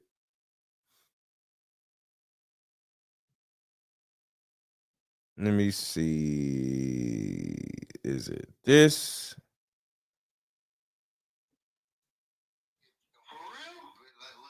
No, that's not it. Hold on. I'm gonna look for it, y'all. I'm gonna look for it. Is Rihanna being told that you can either sign or you can go be thrown out of the window or something? Or through the door, but you have to do something to get through the door. Last but not least, y'all love to act like Diddy and Jay-Z weren't really good friends, as in friends, close friends for decades now. The only reason why they're not visibly out talking or out hanging out together, or Jay-Z didn't go to his annual event, the only reason why that's happening is because of the allegations brought up against Diddy. And yo, shout out to this girl. I don't know who she is, but she's pretty as hell. I followed her, but I absolutely love women who wear their natural hair. This is what most men want. Women like this, you know, all that wig stuff. Like, y'all just be looking stupid. But this is what we be wanting. We be wanting women who wear their own freaking hair, and it be all it ain't like just, you know, all straightened. you know, this is what we men be looking for. Put a 1 in the chat, fellas, if you agree. Fellas, put a 1 in the chat if you agree. If this is what we actually are looking for when we look at black women. This woman is so freaking beautiful. I don't like the nose ring, but let me know what y'all think about how she looks. She's so goddamn pretty. Put a 1 in the chat, fellas, if you agree. It's either through this window and we're on the 12th floor or 20th floor or something like that, or through the door, but you have to do something to get through the door. Last but not least, y'all love to act like Diddy and Jay-Z weren't really good friends, as in friends, close friends for decades now. The only reason why they're not visibly out talking or out hanging out together, or Jay-Z didn't go to his annual event, the only reason why that's happening is because of the allegations brought up against Diddy, and Jay-Z didn't want to be around that because he didn't want whatever he was doing, allegedly, to come out right along with Diddy's stuff. That's the only reason why they're not hanging out. So, and Jay-Z frequently attended those Diddy parties. So I'm kind of confused why everybody's so surprised. To come back now and say, make it criminal, you could have said that back then. This is Diddy's case, and you are the co-assailant, and you still won't acknowledge him. You still won't say his name. That's a lot easier to do when allegedly you're a government informant as well. All of the things that was said in that god-awful statement, the one thing that should have been said was, Diddy and I have been friends for years, though his situation is unfortunate, and I'm praying that he will be found innocent. I did not do this with him. Meanwhile, you're talking about words like honor and valor and saying what people lack in integrity. You have none, sir. Because if you really wanted to sue somebody, you should have sued me by now. Jay-Z said a lot of words in his recent public statement about this. I just want to say this about Jaguar Wright. She's right. The last statement she just made a lot of sense. Why he ain't sued Jaguar? Because when you sue somebody, there's something called discovery. And when you sue somebody, everything shows up in court documents. And there's a possibility that Jay-Z or anybody else that Jaguar Wright has talked about, they don't want nothing to show up in discovery. So in my opinion, Jaguar Wright says what she says, which is truthful, but she says what she says with the amount of like courage she has, because she wants somebody to sue her so discovery will be brought out, and then literally all the little people that they've been hiding will actually have to be shown, in my opinion. I think she wants them to sue in order for discovery to be brought out. When allegedly you're a government informant as well. All of the things that was said in that god-awful statement, the one thing that should have been said was, Diddy and I have been friends for years, though his situation is unfortunate. Don't forget to hit the like button, y'all. Y'all, you see this big old hit the like button banner, and y'all ass is not hitting the like button. Hit the like button. Hit the like button. And I'm praying that he will be found innocent. I did not do this with him. Meanwhile, you're talking about words like honor and valor and saying what people lack in integrity. You have none, sir. Because if you really wanted to sue somebody, you should have sued me by now. Jay-Z said a lot of words in his recent public statement about this civil lawsuit that's been filed. What's up, Caribbean? What's up, Caribbean Queen? Against him. What he didn't do in that particular statement was he didn't deny the allegations. In this most recent statement that Jay-Z made, saying something like, I'm not going to give you one red penny, this is extortion, yada, yada. He vomited a lot of words, and everybody drop popcorn emojis in the chat. Drop popcorn emojis in the chat. Drop popcorn emojis in the chat. Drop popcorn emojis in the chat. Drop popcorn emojis in the chat. Drop popcorn emojis in the chat, y'all. Let's go. Popcorn emojis. Spam the chat with popcorn emojis. Spam the chat with popcorn emojis. Let's go. He was and what is it? Popcorn emojis, as well as lotion bottle emojis. very aggressive in his response, but what he didn't do in that particular response was say, I did not do this. I categorically deny this. I was nowhere near that girl, yada, yada, yada. He spent his time sort of like just doing like a word salad of aggression, saying like basically that he's going to fight this thing tooth and nail and you're not getting one red cent. And oh, poor me, my family's going to have to hear about this. I don't know if he did these things. He may or may not have, but what I do know is that there's been a lot of smoke around Jay-Z for a while. You and I both know that. It threw up red flags for me when he started dating Beyonce at such a young age. Now, that does not mean that he's capable of doing more, committing serious crimes that are alleged in the civil lawsuit. I'm just saying there's a lot of smoke. And I will also say that his accuser is very detailed in her complaint about what exactly went down the night that she was assaulted allegedly by Jay-Z and allegedly by P. Diddy. She says that she was able to eventually flee the house, not even clothed, but with her clothes in her hand. She was able to get dressed at some mini mart or gas station where she fled to.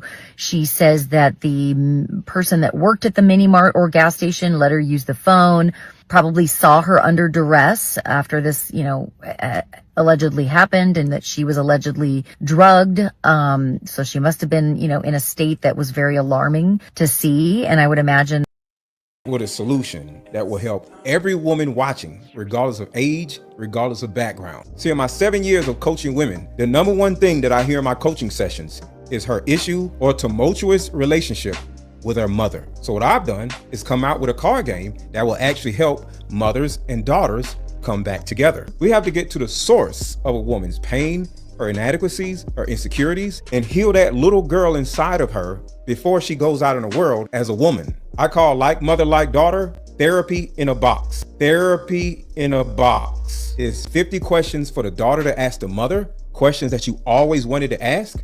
And it's also 50 questions for the mother to ask the daughter. But when you're able to ask the questions that you always wanted to ask to your mother without her getting upset, without her pulling rank on you, the lines of communication are now open. When women are finally able to forgive their mother, relationships outside of the household would then blossom. Because for most women, there's a hurt little girl inside of her that never had an opportunity to be seen or heard. But all that stops when you buy my new Like Mother, Like Daughter card game.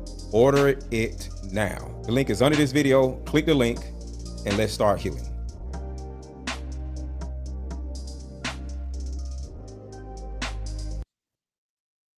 serious crimes that are alleged in the civil lawsuit. I'm just saying there's a lot of smoke. And I will also say that his accuser is very detailed in her complaint about what exactly went down the night that she was assaulted allegedly by Jay-Z and allegedly by P. Diddy. She says that she was able to eventually flee the house, not even clothed, but with her clothes in her hand. She was able to get dressed at some mini mart or gas station where she fled to. She says that the person that worked at the mini mart or gas station let her use the phone, probably saw her under duress after this, allegedly happened, and that she was allegedly drugged. So she must have been, in a state that was very alarming to see. And I would imagine that whoever was working at that mini mart or gas station would remember that. So potentially they could be a witness. But also this accuser says that she called her dad and her dad came and picked her up. So her dad could potentially be a witness and lend some credibility to her story. That makes sense. That makes sense. I would love to hear from the dad, because I would want to know why the hell or how the hell did your 13-year-old daughter get out of your sight and go to a Diddy party in an award show and all this other stuff, and she's just 13 years old. That means she was in the 8th freaking grade. So yeah, I totally agree. Real quick, Muffin or Muff 40 says, I meant to say, does your card game work if you are on good terms with your daughter? 1000%. This is not specifically about if you and your mother or your daughter hate each other.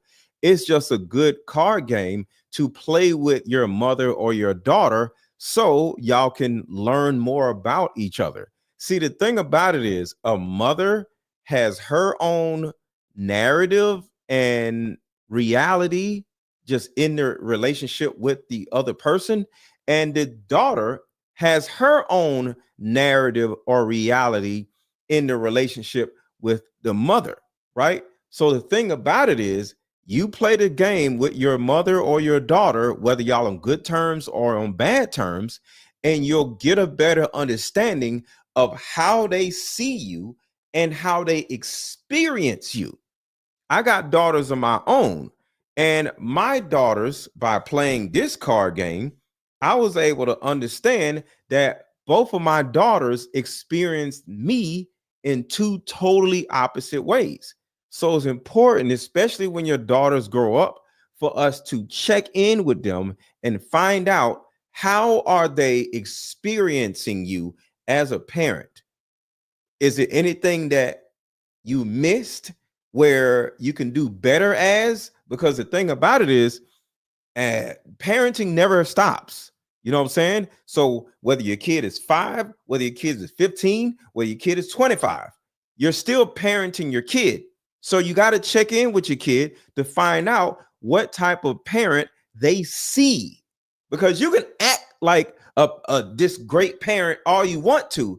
It's about how they're experiencing you, because in most cases you are not as good of a good parent as you think you are. You sit down and have a conversation with your kid, you're gonna be like, oh damn, I was emotionally unavailable over here, I was dismissive over here, I was neglectful over here, I didn't even know. Because you as a parent, you're living your life. You're with a dude or with a woman or at work, or dealing with somebody about to lay you off or whatever, and you dealing with your issues, health problems or whatever, your mom died or whatever, and then your daughter is dealing with your mom dying as an example, and now you're just spent. You're emotionally spent because, as an example, your mom died or your grandmother died or whatever. And now you don't have any energy for your daughter. And you don't realize that your daughter needs you because her grandmother died when your mother died, just as an example. And next thing you know, you're just dealing with your own scenario or situation, but you're not thinking about what your kid is dealing with. So yes, play this card game with your daughter, even if y'all are having a great relationship, because it's meant to bring y'all closer. So if y'all are like this, after playing this game, y'all will be like this. So yes, play this game with your daughter, no matter what situation y'all are in. Play this game with your mother, no matter what situation y'all are in. And thank you for asking that question. That was a great question. Thank you so much. But are you going to click the link and buy the card game, Muff 40? Did you buy the card game? Because we got 12 people who have bought these card games. So shout out to y'all. Thank y'all. I appreciate you. But did you buy the card game? Are you one of these people? What's up, Magnum? I see you. And if not, hit the link. The link is in the chat. The link is pinned at the top of the chat. The link is under this video. And I got new pictures under the video. I got cool looking bit of pictures. So yeah, hit a link and buy this card game. And thank you to the people who have already bought. Thank you so much. She was very detailed. She also said that there was another female celebrity who watched the assaults go down. So that person has yet to be named, but maybe there's more to come on that. And that may be either J-Lo, Beyonce, or Mary J. Blige. Let me play this video right here. I just got a hold of this too. Oh shit. Hold on a second. Let's get rid of. I'll get rid of. I'll get rid of this video for a second. All right. Hold on a second. Check this out. Sent the private investigators to question content creators about Diddy. Allegedly. Tony Busby, the lawyer for 120 plus Diddy victims, just posted a picture of the private investigators that are harassing him, his family, his former clients, and more. Tony Busby posted this photo of these private investigators that are going around harassing him and people around him, and also that he got a phone call recorded of these private investigators trying to pay people money to lie about him. And unless this man has a body double, he looks exactly like the private investigator that went around questioning content creators, trying to pay them money to say if anybody was having them talk about celebrities' connections to Diddy, and also saying that they would pay them to change their narratives on the topic that they're talking about. I'm sure you guys remember the video that my friend Secret Service Samson posted to TikTok of this exact private investigator coming to his house, and they also refused to show them identity, that they were private investigators, and also refused to talk about who they worked for and who they were getting paid.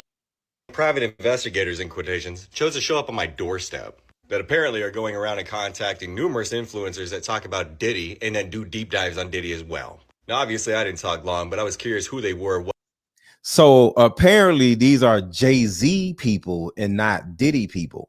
What they wanted and why the fuck they were showing up on my property. And how the fuck they got my address. Best believe I had a special little something sitting in my hands that you could see from a pretty good distance, if you know what I mean. And then this beautiful baby right here that I love so much, she will fuck you up. But I was asked if I was paid to post content on X and TikTok about Diddy. Videos that are weeks to even a month old by now, by the way.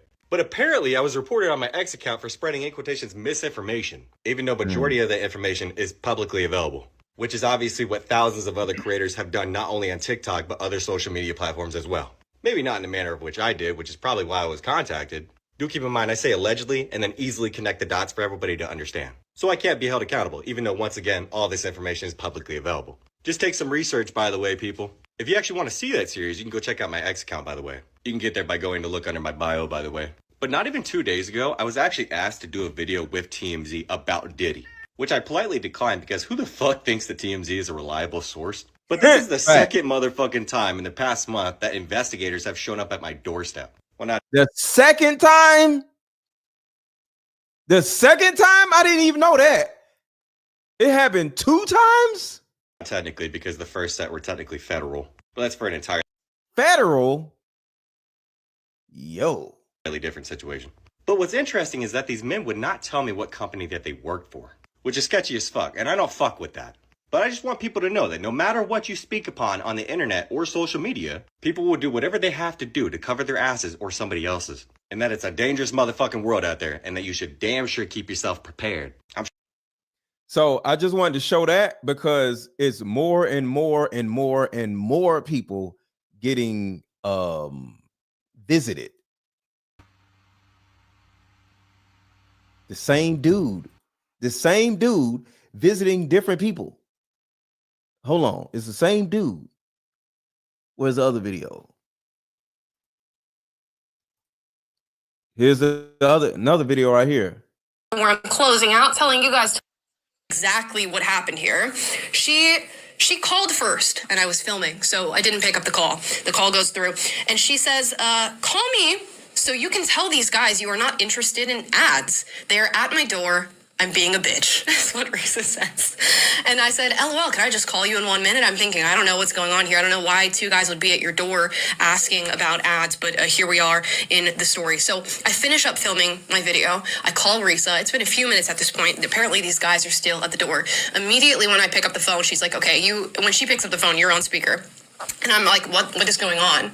So one guy starts to speak up, and I'm sensing like a little bit of nervousness in his voice, but he's still there. He's talking. He's got what I would say is like a medium to thick-ish New York accent. And he's saying, we just wanted to come and talk to you about the things that you speak about on your channel, and, whether or not somebody pays you to say the things that you say. And it was a very just vague question. I didn't know exactly how to answer that. So I answered back and and said, nobody pays me to say anything that I say on my channel. You guys know we've tried a couple sponsors on this show once or twice long ago. We've had no sponsors since. We get paid, through YouTube ad revenue and the ad revenue from different platforms, but nobody's paying me directly to say anything. Now he goes. And shout out to XENMTN. I don't know how to. Oh, Zen Mountain. Shout out to Zen Mountain. Jay-Z's potential son says his mom was 15. Oh, and Jay-Z was 22. Also, I think Courtney Burgess is Dame Dash in a mask for PR protection. Sounds exactly like him. Wait. I think Courtney Burgess is Dame Dash in a mask. You think Courtney Burgess is just a mask of a black dude with a beard, and you think no, because I've seen Courtney Burgess walking.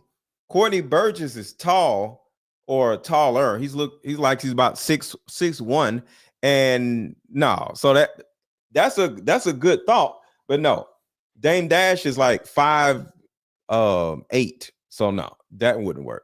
But that's a good try, but no, I do not think. But thank you for the super chat. Goes on to say, to sort of talk about topics that I talk about on this show. And the immediate topic that he jumps to is, you talk about P. Diddy and celebrities. Mind you, again, this guy's stumbling over his words, and he's not necessarily sounding so fluent in whatever message he's trying to get across. And I put this on speaker. So mind you, Taylor's on Zoom from Nashville. I have the phone to this microphone here. He's listening to everything that's being said. Risa is also there listening to everything that's being said. Okay, so I tell them, I'm not paid by anybody to do this. Why is it that you're asking these things? What are you interested in doing or hearing? And they said, if you were being paid by people to promote a certain message, we were here to, offer you something else. And again, they go through the topics that I talk about on my show, and immediately it's P. Diddy and his connection to other celebrities. So all the red flags. So they're asking about Diddy and not Jay-Z. Are going up. In my mind here, hairs up on the back of my neck. I actually shot Risa a text at this very moment in the conversation and said something along the lines of get away from these guys. I'll actually go back and read it so I know.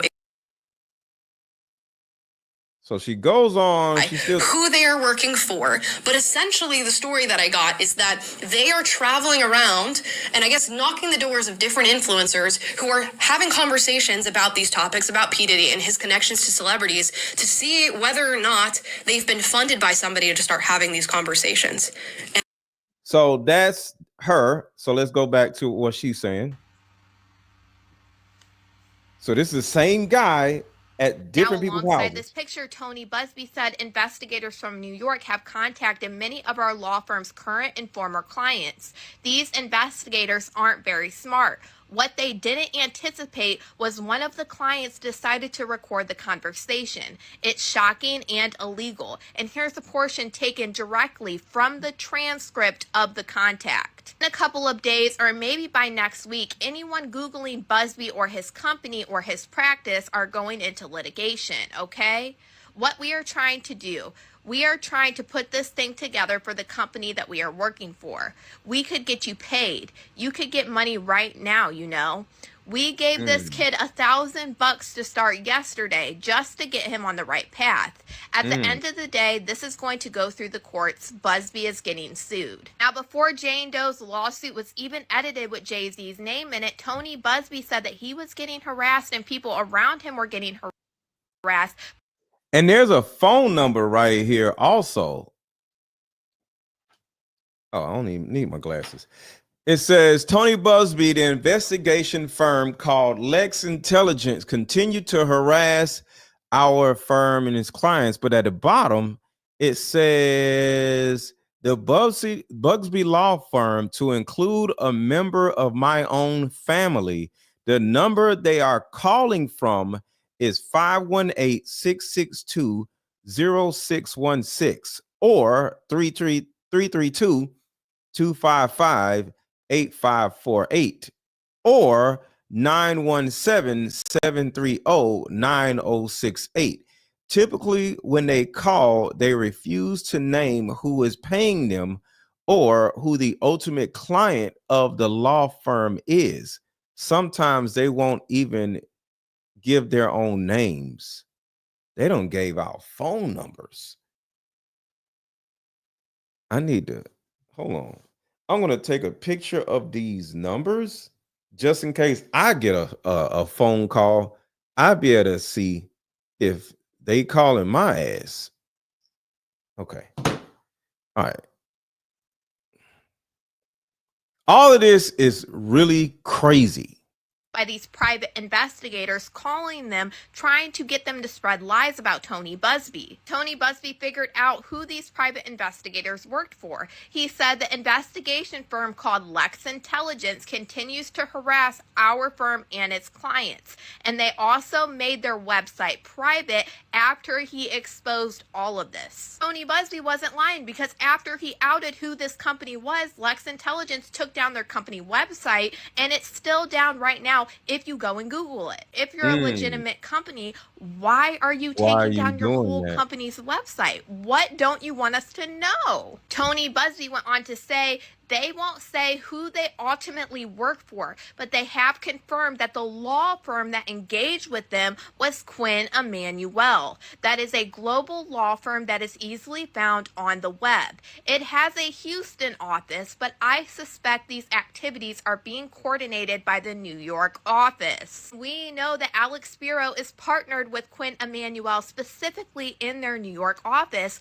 and this private investigation firm, based on the information that I could find, and I couldn't find much because they privated even their LinkedIn account, is that they are a New York private investigation firm. Tony Busby has been collecting all of this information on these private investigators and who they're tied to.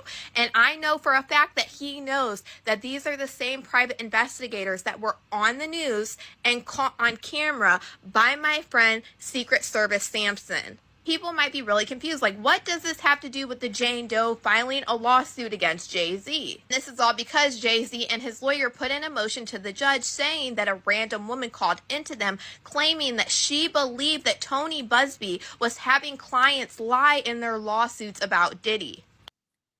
Remember the first lawyer kind of like said the same thing. I like to look for corroborating evidence from different people to see who's telling the truth and who's lying. So yeah, that's an actual thing. So it's a possibility. And it's the reason why I actually thought that Jay-Z may have been innocent, because it seems like Tony Busby is into some weird stuff and he's trying to coerce possibly people or victims into making it into more than it actually is, or naming celebrities instead of naming somebody else. And the woman that allegedly called Quinn Emanuel and gave them all of this information about Tony Busby said that she wanted to remain anonymous and she did not want anybody to know her name. And they're saying that a woman that works at Quinn Emanuel will go on a sworn affidavit and state that all of these things are true, that this woman did call into Quinn Emanuel and say all of this stuff. So it's not a direct statement from whoever this mysterious woman is. Tony Busby clapped back to that motion last night. He said, listen, I'm playing chess, not checkers. I write on behalf of my client, Jane Doe, as well on the behalf of myself and my firm, in the response to several recent improper communications directed to the court by the counsel for the defendant, Sean Carter. On December 8th of 2024, my client filed an amended complaint naming Mr. Carter as an additional defendant in this matter. In conjunction with that filing, my firm filed a renewed motion for the plaintiff to proceed anonymously. Rather than merely oppose that motion as we would be expected and proper, defendant Carter filed his own motion to deny anonymity. Then it appears that defendant Sean Carter made separate filings which we believe are improper and deficient to serve as pretext for the defense counsel to submit 2 letter briefs to the court on December 9th and December 10th. Yo, this is so freaking deep. Like, this is crazy. I don't know what's going to end up happening. Golly. These letter briefs are frankly nothing short of defamation, hiding behind thin veneer of litigation privilege, except for the one sentence requesting an expedited hearing. This is like a soap opera. The letter briefs have absolutely nothing to do with the only pending issue before the court, which would be whether my client should be allowed to continue to proceed anonymously. Busby is saying you have Sean Carter filing all of these motions that have nothing to do with the issue at hand. These letters are otherwise irrelevant, and the amended complaint allegations are inflammatory and frivolous as the Yo, these lawyers arguing with each other. One of the lawyers actually filed a motion to get a restraining order from the other lawyer. I'm like, a restraining order? What are they doing? counsel's plea that Mr. Carter is entirely innocent are merely press releases dressed as legal filings. On the December 10th letter, it goes much further and entirely too far by accusing my firm and I of outright unethical behavior that has never happened, which I will never contest. To be clear, my firm and I deny all of the baseless allegations levied by Mr. Carter and his counsel in these letters. We will respond in due course and due time through the law and otherwise appropriate means to the legal issues at hand, as well as the accusations raised by Mr. Carter and his counsel. We will also address verifiable improprieties committed by the defense counsel, outright illegal conduct for which we have actual evidence rather than vague hearsay declarations. Sheesh. Again, this is all alleged. I do not know if Jay-Z did this. I don't know if Solange beating him up in the elevator had anything to do with this, or if she's like somewhere smiling after this civil lawsuit has been announced. I have no idea, but you know, it's kind of interesting to talk about. But I also know that Jay-Z also, in his most recent response, did the typical go-to of anybody who's, any celebrity who's accused of this type of thing. Always says, not always, but a lot of times will say, this was blackmail, this is extortion, and that's exactly what Jay-Z did. Garth Brooks did it as well with his accuser. He said this is like blackmail or a witch hunt or it's extortion. And if you get a demand letter ahead of being sued civilly, that is very customary. That is not blackmail.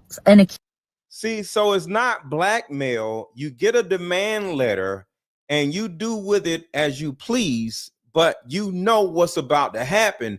And Jay-Z is trying to call the demand letter extortion. That's not extortion at all. Accuser is well within their rights to have their lawyer send you a demand letter to try to settle this thing out of court. And that's exactly what Tony Busby did on behalf of the alleged victim. He sent the demand letter to Jay-Z, as is often the case when someone is sued civilly. A lawyer will send a letter saying, hey, dude, we're going to sue your ass. Here's a letter putting you on notice.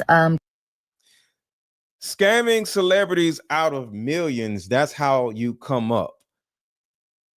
That's not really how it works, though. Can we settle this thing out of court? Can we go into mediation and come to some sort of agreement on this? If not, we're going to court. That's what a demand letter is. And so it's not extortion. Like, it's just interesting that a lot of high profile. Exactly, Love Jones. How is it a scam if you actually did the freaking crime? Individuals, that is like their go-to, and that was very predictable that Jay-Z said this was extortion when that is not. I mean, these demand letters are very commonplace in civil lawsuits. But again, Jay-Z is well within his rights to fight this thing tooth and nail. And if he didn't do this, well, he should fight it tooth and nail. But if he did, it's very shitty to demand that the accuser should reveal her name, because right now she's Jane Doe. I think that's shitty. Shout out to the fifth house. I ain't seeing you in a minute. Where have you been? Where was the last time? When was the last time anyone seen Solange with her family? Why wasn't she at Blue's Lion King premiere? That's a really good question. They just had the Lion King premiere and Solange wasn't there. That's a good point. But where you been, fifth house? I ain't seen you in a minute. And I just also think that if he did do this, that his response is also shit. But I don't know. I don't know any celebrity who's going to come right out and say, "Oh yeah, I did those things. Yeah, I admit to it." Obviously, he's gonna fight it, whether it's true or not. But I just think it's interesting that in his most recent statement, he did not deny these allegations. He spent all of his time saying, "You're not going to get one red cent, and my poor family has to, see this information," and basically making himself the victim. And also, he's questioning why this is not being filed as a criminal charge in criminal court, and why they're going the civil route. Well, there could be a number of reasons for that. I'm just speculating here. But maybe after 24 years, the lawyer and the accuser just don't think there's enough evidence to present in a criminal court that would rise to the level of getting beyond that burden of proof that's required in. Real quick. It is now 12:08. Who wants to be the first person to buy a card game on the 12th of December? Who wants to be the first person to buy a card game on Thursday? Because it is now Thursday and not Wednesday. So who wants to be the first person to buy a card game on Thursday? Hit the link that is in the chat. See what you like on the website and buy one of my card games. Be the first person to buy a card game as of Thursday, because we're on Thursday now. It's 12 o'clock. So there has been no card games sold as of Thursday. Who wants to be the first person to buy a card game on Thursday? Because it's now Thursday. Hit the link. Criminal court. So maybe they thought their best option was to sue civilly because the bar is a bit lower. You still got to come with the facts, still got to come with the evidence, but perhaps that's their reason for suing civilly and not criminally. Namba says, "I want a blue wrench." I don't recognize your name. So, and you haven't contributed to the channel. You don't have to, but when I'm used to seeing your name and you're helpful in my chat, I'll give you a blue wrench. But I'll just give anybody a blue wrench, because you have a blue wrench. You have the ability to start deleting people from my chat and banning people and all this other stuff. So, and I don't like nobody to ban nobody. So I don't just give anybody a blue wrench, because according to what Jaguar Wright said, you could turn around and have a whole bunch of blue wrenches, and they can literally just ban half of the people that watch your content, and you don't even know it, because you on the show doing whatever, and they just ban. And next thing you know, you wondering why your chat is going down, because there's a person in the chat that you gave a blue wrench to that is running around banning people just to mess up your channel. So yeah, I don't just give blue wrenches to anybody. But if I get to seeing you and like you're helpful, whatever, I'll look into it. But yeah, I don't just give anybody a blue wrench. Now, Ramir Saddlewaith, the guy who claims that Jay-Z is his illegitimate father, will he— All right, so now we're going to talk about Jay-Z's illegitimate son. Rise to the level of getting beyond. Everybody hit the like button. Everybody hit the like button. Everybody hit the like button. Everybody hit the like button. Some of y'all have not hit the like button. Some of y'all have not hit the like button. Make sure to hit the like button. And if you have, thank you. I appreciate it. And who's going to be the first person to buy a card game as of Thursday? That burden of proof that's required in criminal court. So maybe they thought their best option was to sue civilly because the bar is a bit lower. You still got to come with the facts, still got to come with the evidence, but perhaps that's their reason for suing civilly and not criminally. Now, Ramir Saddlewaith, the guy who claims that Jay-Z is his illegitimate father, well, he recently put out a statement about everything that's going on with Jay-Z. Now, on Monday, we discussed Ramir Sadoway, that longtime story of a guy who has been trying in the court system to get Jay-Z to take a paternity test. But here, I'm always here. I email you info. I don't recognize your channel or your name. I don't recognize your avatar. I don't recently come out with a statement in regards to Jay-Z's new allegation. Now, according to the Daily Mail, it said that after Jay-Z had put out his statement, the statement that we know that he wrote on his Google Notepad, Ramir put out a statement and said that Carter's values and the ideals of honoring and protecting children, and then he should stop refusing to acknowledge his paternity, despite my... I don't like this, y'all. I don't like this. Shout out to Brown Sugar. Brown Sugar said, I just purchased your Deeper Discussions card game. Thank you so much. Thank you, Brown Sugar. So I don't like this, y'all. I don't like this. I don't like this.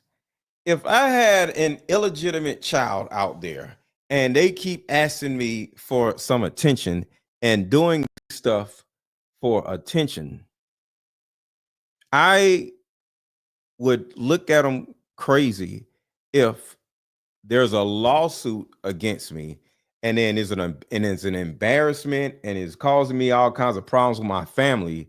And then now my illegitimate son is coming out saying, yeah, if you are out here doing all this other stuff, what about me?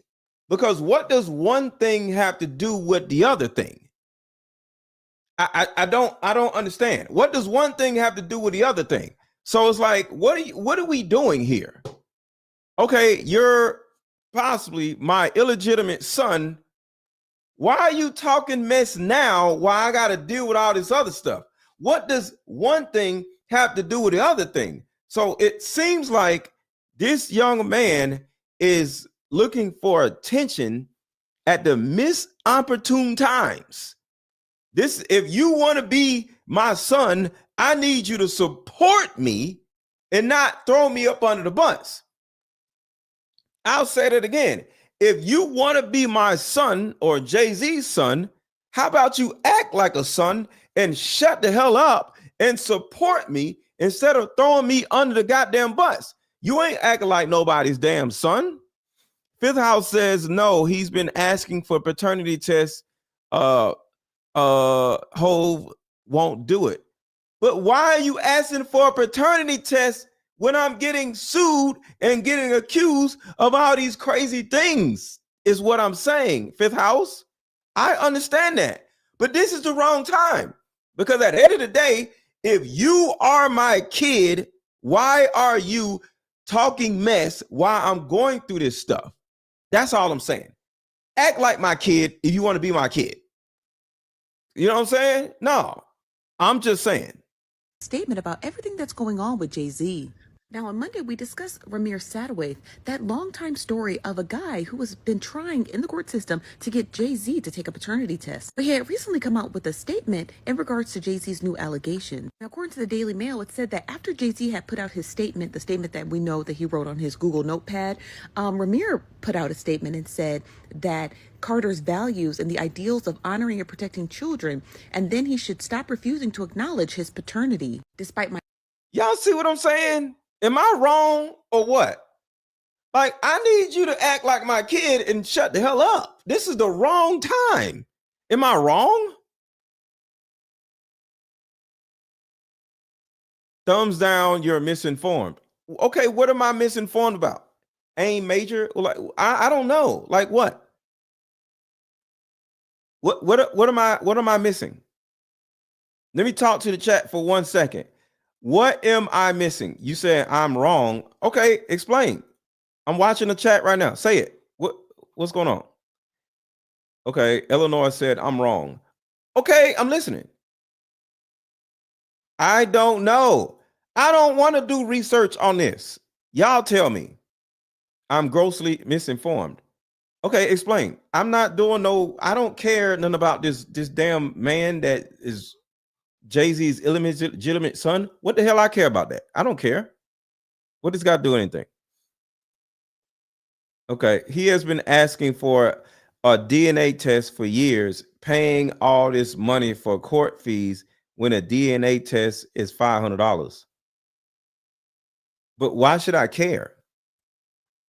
My whole point is, don't put your gripe with me and mix it in with a lawyer's gripe with me. These are two totally different situations. This is a serious situation right now.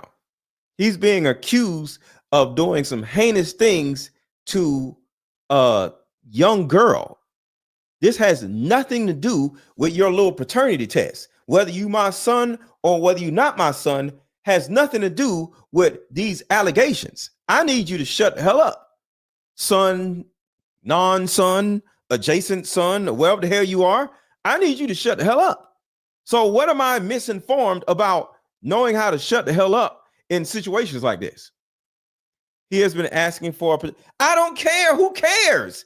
Nobody cares about him asking for a paternity test. Who gives a shit?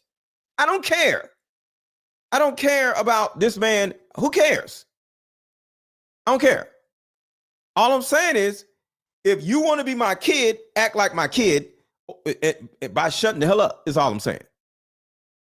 He's been desperately wanting to confirm he's his dad. He's acting out of desperation. At the end of the day, one person has the right to not do something or to do something. I'm just saying, what the hell? Jay-Z is a celebrity. I might be like, I don't know you. Like, get out my face. You know what I'm saying? The reason why he's confirming is because his mother is also underage. Oh.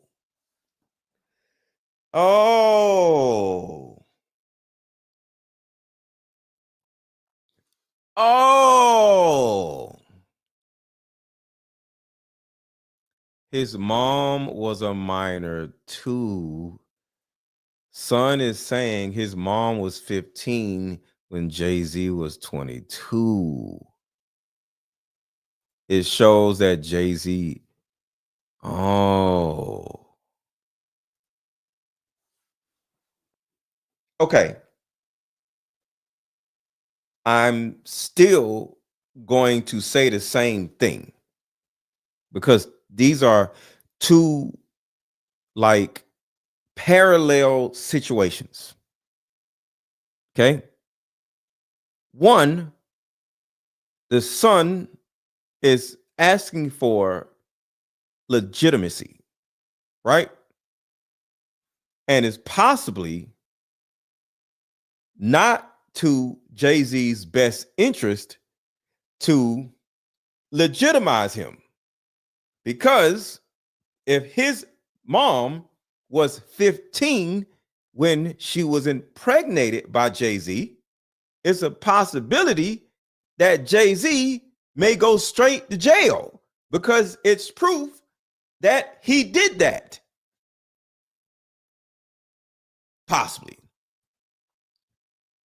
So that's one parallel scenario, which is unimportant to Jay-Z. Why would Jay-Z legitimize him if that was the case? The parallel situation is the case.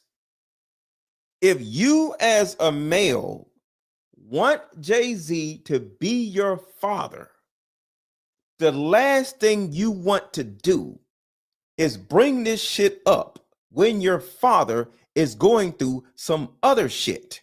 So are you on Jay-Z's side or are you an enemy to Jay-Z? So that is the other parallel situation that y'all may not understand.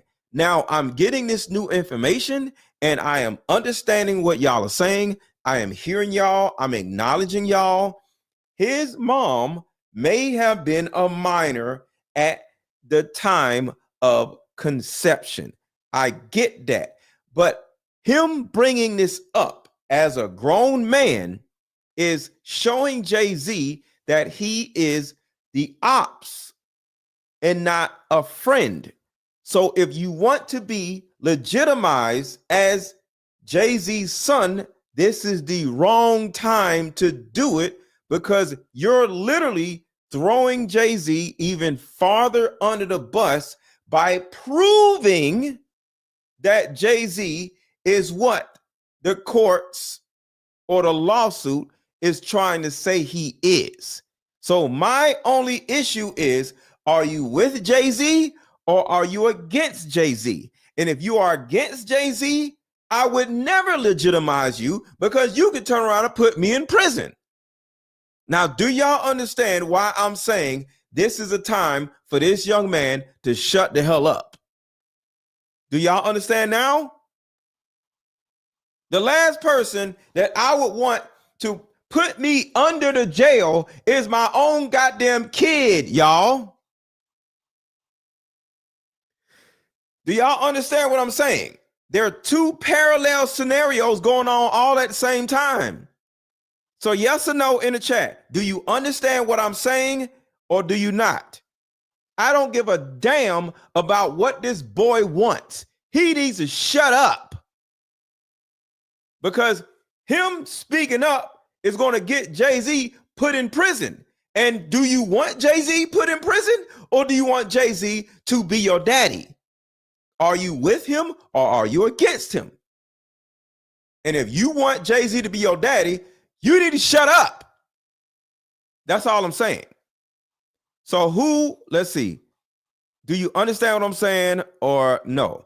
So Humbly says, nope. East Oakland Raised Me says, nope.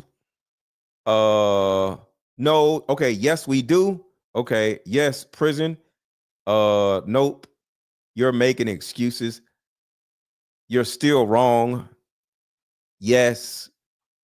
Wrong is wrong. I understand wrong is wrong. Yes. But at the same time, family looks out for family. Do you want this man to go to prison, or do you want this man to be your daddy?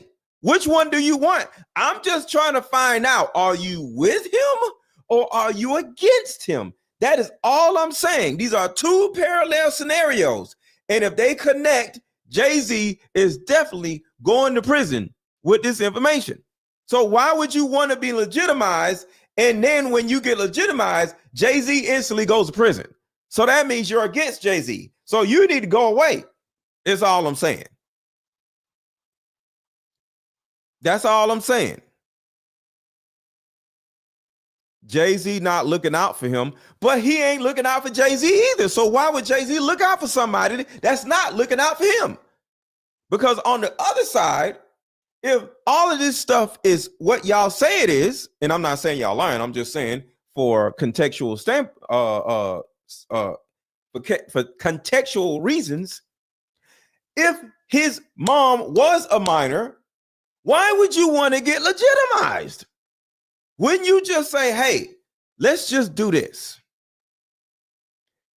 I will leave you alone if you give me a whole bunch of money and be my daddy.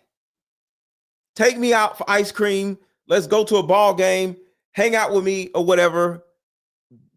Do whatever it is I want you to do with me that would make me feel better about this whole situation. And I won't ask for the DNA stuff. And I'll leave you alone about the DNA stuff. Jay already disowned him. No, he never owned him. He didn't disown him. He never owned him because he, for whatever reason, either doesn't want to or doesn't think he is his son. I wish some chick would be talking about, hey, I'm your daughter, or some dude saying, yo, Mr. Let Go, you my daddy. I'm like, you don't get out my damn face. Who are you? So he never owned the child. So you can't disown somebody that you never owned. You're a content creator, but do research. Nobody mentioned money. I'm not doing research on his illegitimate child. I'm not doing research on that. I don't care about his illegitimate child. Okay. Now, if his mom was a minor, I would care about that part, but whether he gets legitimated so Jay-Z can be his daddy, I don't care. I care about whether the mom was a minor or not, because he needs to go to jail. But whether him and his daddy starts dancing around and go to baseball games, I don't give a damn. That's all I'm saying. This man wants Jay-Z to be his daddy. I don't care about that part. But is his mom or was his mom a minor? When that's what I care about. Parallel scenarios is all I'm saying. His mom was sick and died. Again, what does that have to do with Jay-Z? Did he unalive her? I don't know. Y'all got to understand, these are two totally different situations. Legitimizing and the court case. The legitimation can actually put Jay-Z in prison. So I'm just speaking from a logical perspective. Why the hell would Jay-Z want to talk to this young man if his mom was a minor? That's all I'm saying. Why would he talk to him if this is something that would incriminate him? That's all I'm saying. I'm not saying what's right is right or what's wrong. I'm just saying, why the hell would Jay-Z say something to him if that was actually the case? That's all I'm saying, y'all. That's all I'm saying. Two different scenarios, parallel, but different scenarios. Yes. But he had recently come out with a statement in regards to Jay-Z's new allegation. Now, according to the Daily Mail, it said that after Jay-Z had put out his statement, the statement that we know that he wrote on his Google Notepad, Ramir put out a statement and said that Carter's values and the ideals of honoring and protecting children, and then he should stop refusing to acknowledge his paternity, despite... Somebody said integrity. Jay-Z ain't got no damn integrity. You see what he did to DMX, what he did to 50 Cent. You see what he did to Aaliyah, allegedly. Like, come on now. Jay-Z has no integrity. So we understand that this man has no integrity. What is the point? Y'all want somebody to have integrity that don't have integrity? He allegedly dated Rihanna when she was a tadpole. He allegedly dated Beyonce when she was a tadpole. He allegedly dated Foxy Brown when she was a tadpole. He allegedly dated Aaliyah when she was a tadpole. What more evidence of him not having integrity do we need? What are you talking about? He doesn't have integrity. My efforts, Mr. Carter has never once written a letter to me to address these claims, whether to deny or acknowledge paternity or to address why his attorney committed this fraud. Ramir goes on to say, if Mr. Carter values the ideals of honor and protecting children, as he claims in his letter, he should step forward with transparency. He continues to deflect and avoid. And I just dropped a link in the chat. If anybody wants to come up and share your opinion about this situation, am I missing something? Because y'all are super mad in the chat. So like, come up and share your perspective. Cause y'all mad as I don't know what. Like, I'm just saying these are two parallel scenarios that don't necessarily need to touch. These two wires do not need to touch. Because somebody's going to get electrocuted. I'm not agreeing with Jay-Z. I just understand Jay-Z's stance. That's all I'm saying.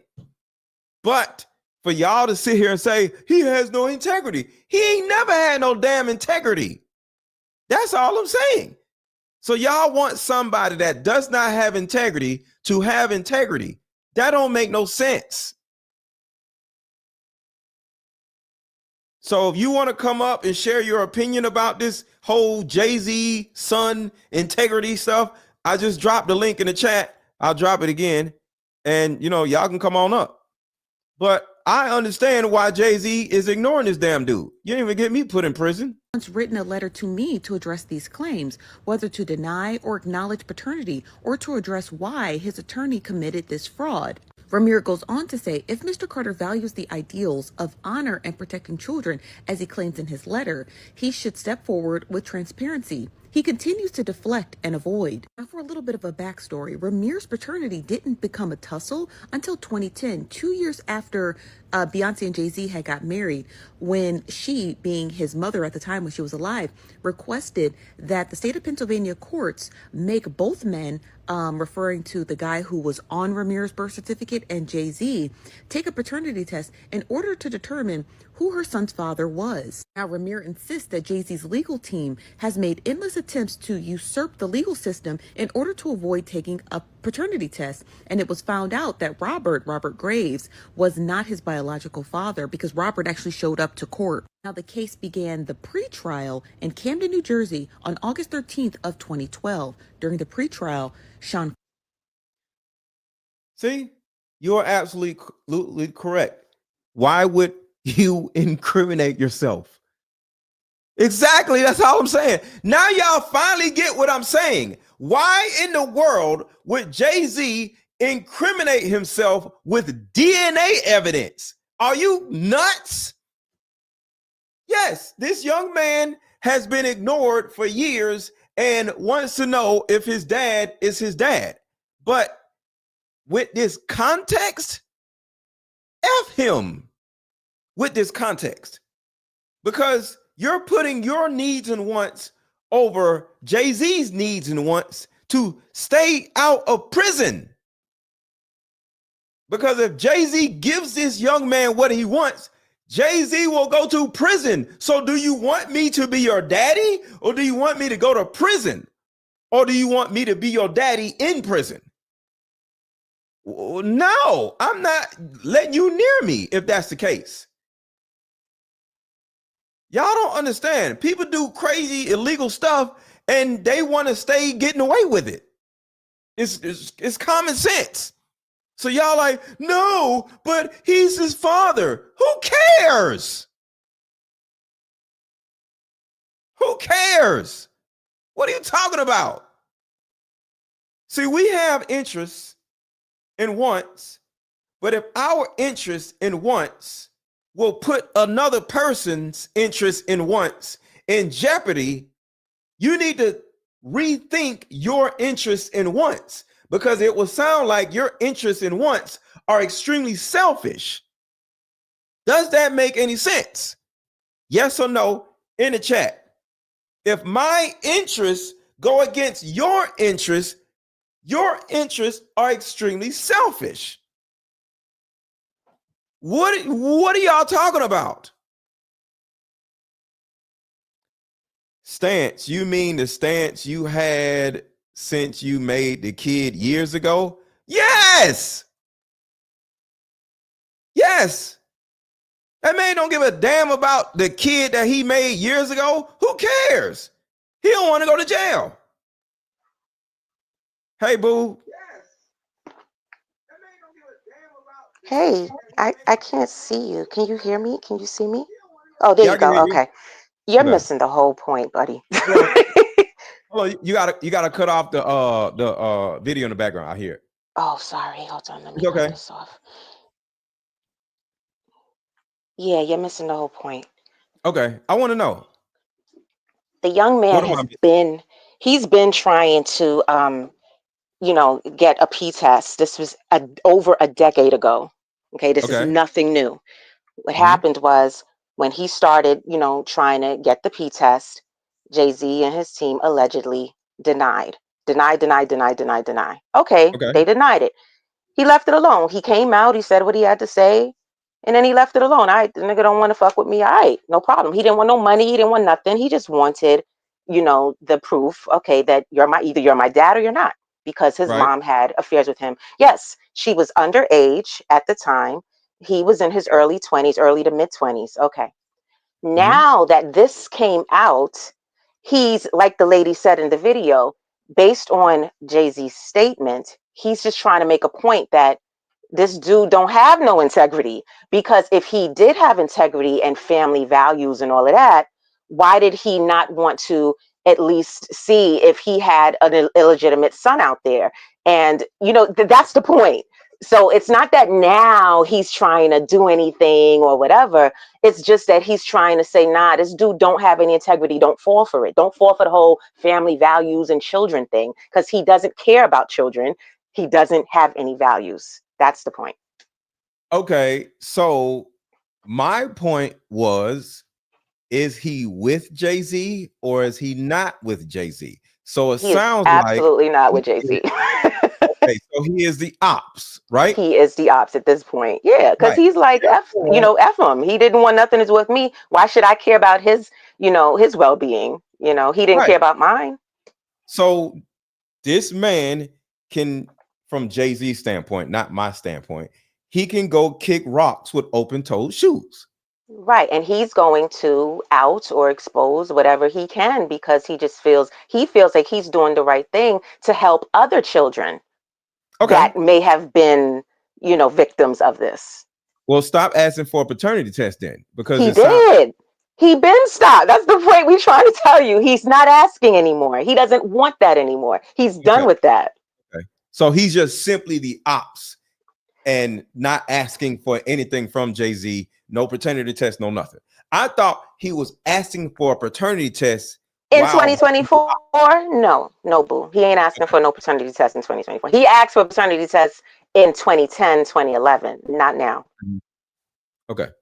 Because I actually seen a clip. I didn't watch too much of it because I didn't really, do my research on Jay-Z's son, but apparently, and let me know if I'm wrong, Tasha K interviewed Jay-Z's son. I don't know if I don't know nothing about Tasha K. Okay. So apparently Tasha K interviewed his son, his alleged son, and I didn't listen to it. I just seen the video or whatever, and Brown Sugar said she did. So if she's on Tasha K, that sounds like he still wants Jay-Z to pay attention to him. Yeah, it was last week. It was recent because I just seen it today.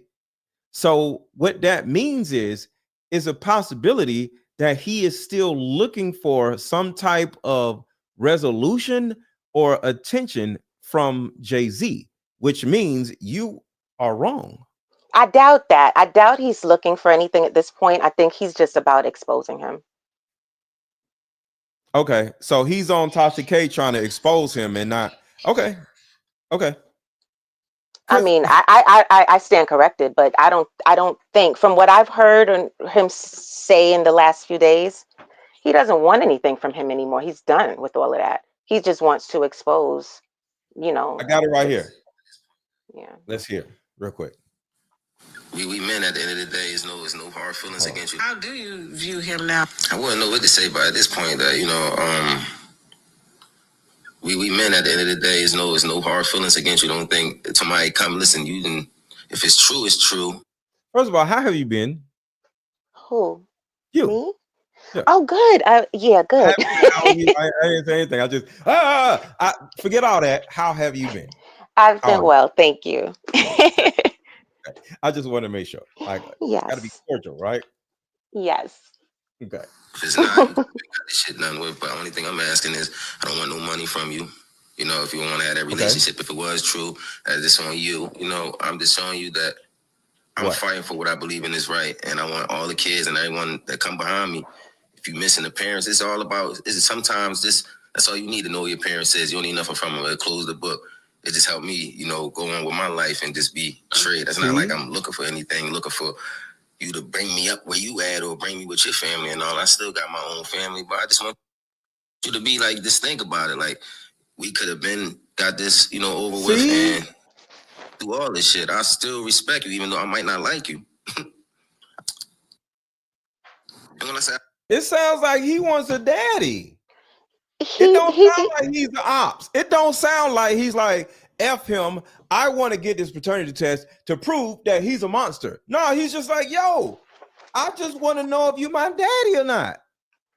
But what's wrong with that? You can't be the ops by doing it. These are two parallel situations that I keep explaining to y'all. When was that interview? Your daddy and then try to put me in prison. You can't. You got to stop saying the boy is trying to put him in prison. You got to stop. Okay. How? Oh, how not? I just want to know if you my daddy or not. But if I found out if I am your daddy, I'm going to prison. Because if she was underage, wouldn't that be enough proof that would put him in a bad situation? Lose his deal with the NFL? Right now, you know, his mom is gone, and he doesn't have. He's like an orphan now.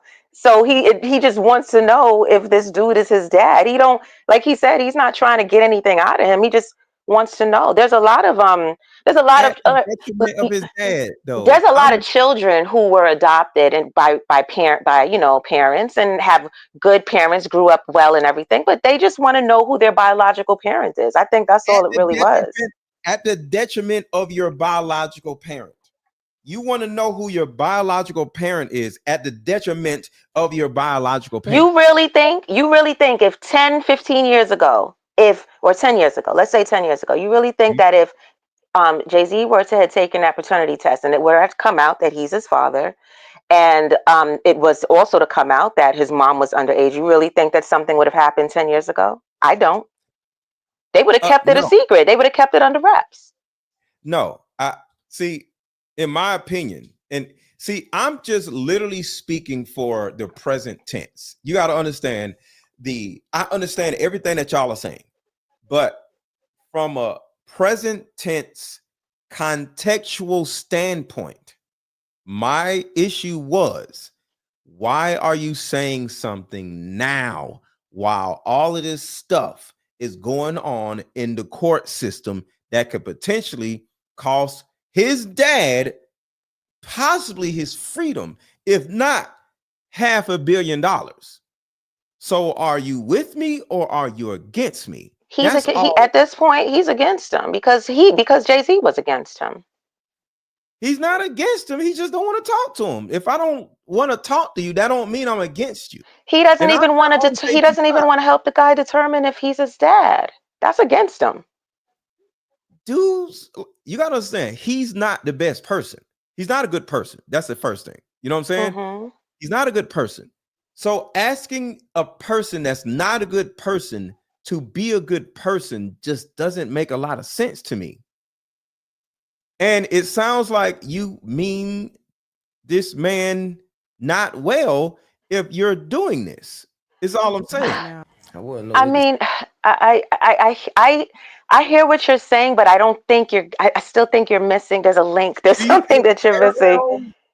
There are two parallels. Both of them, you're right and I'm right. These are parallel scenarios, and if they touch, somebody's going to get electrocuted. But why should Shorty care at this point?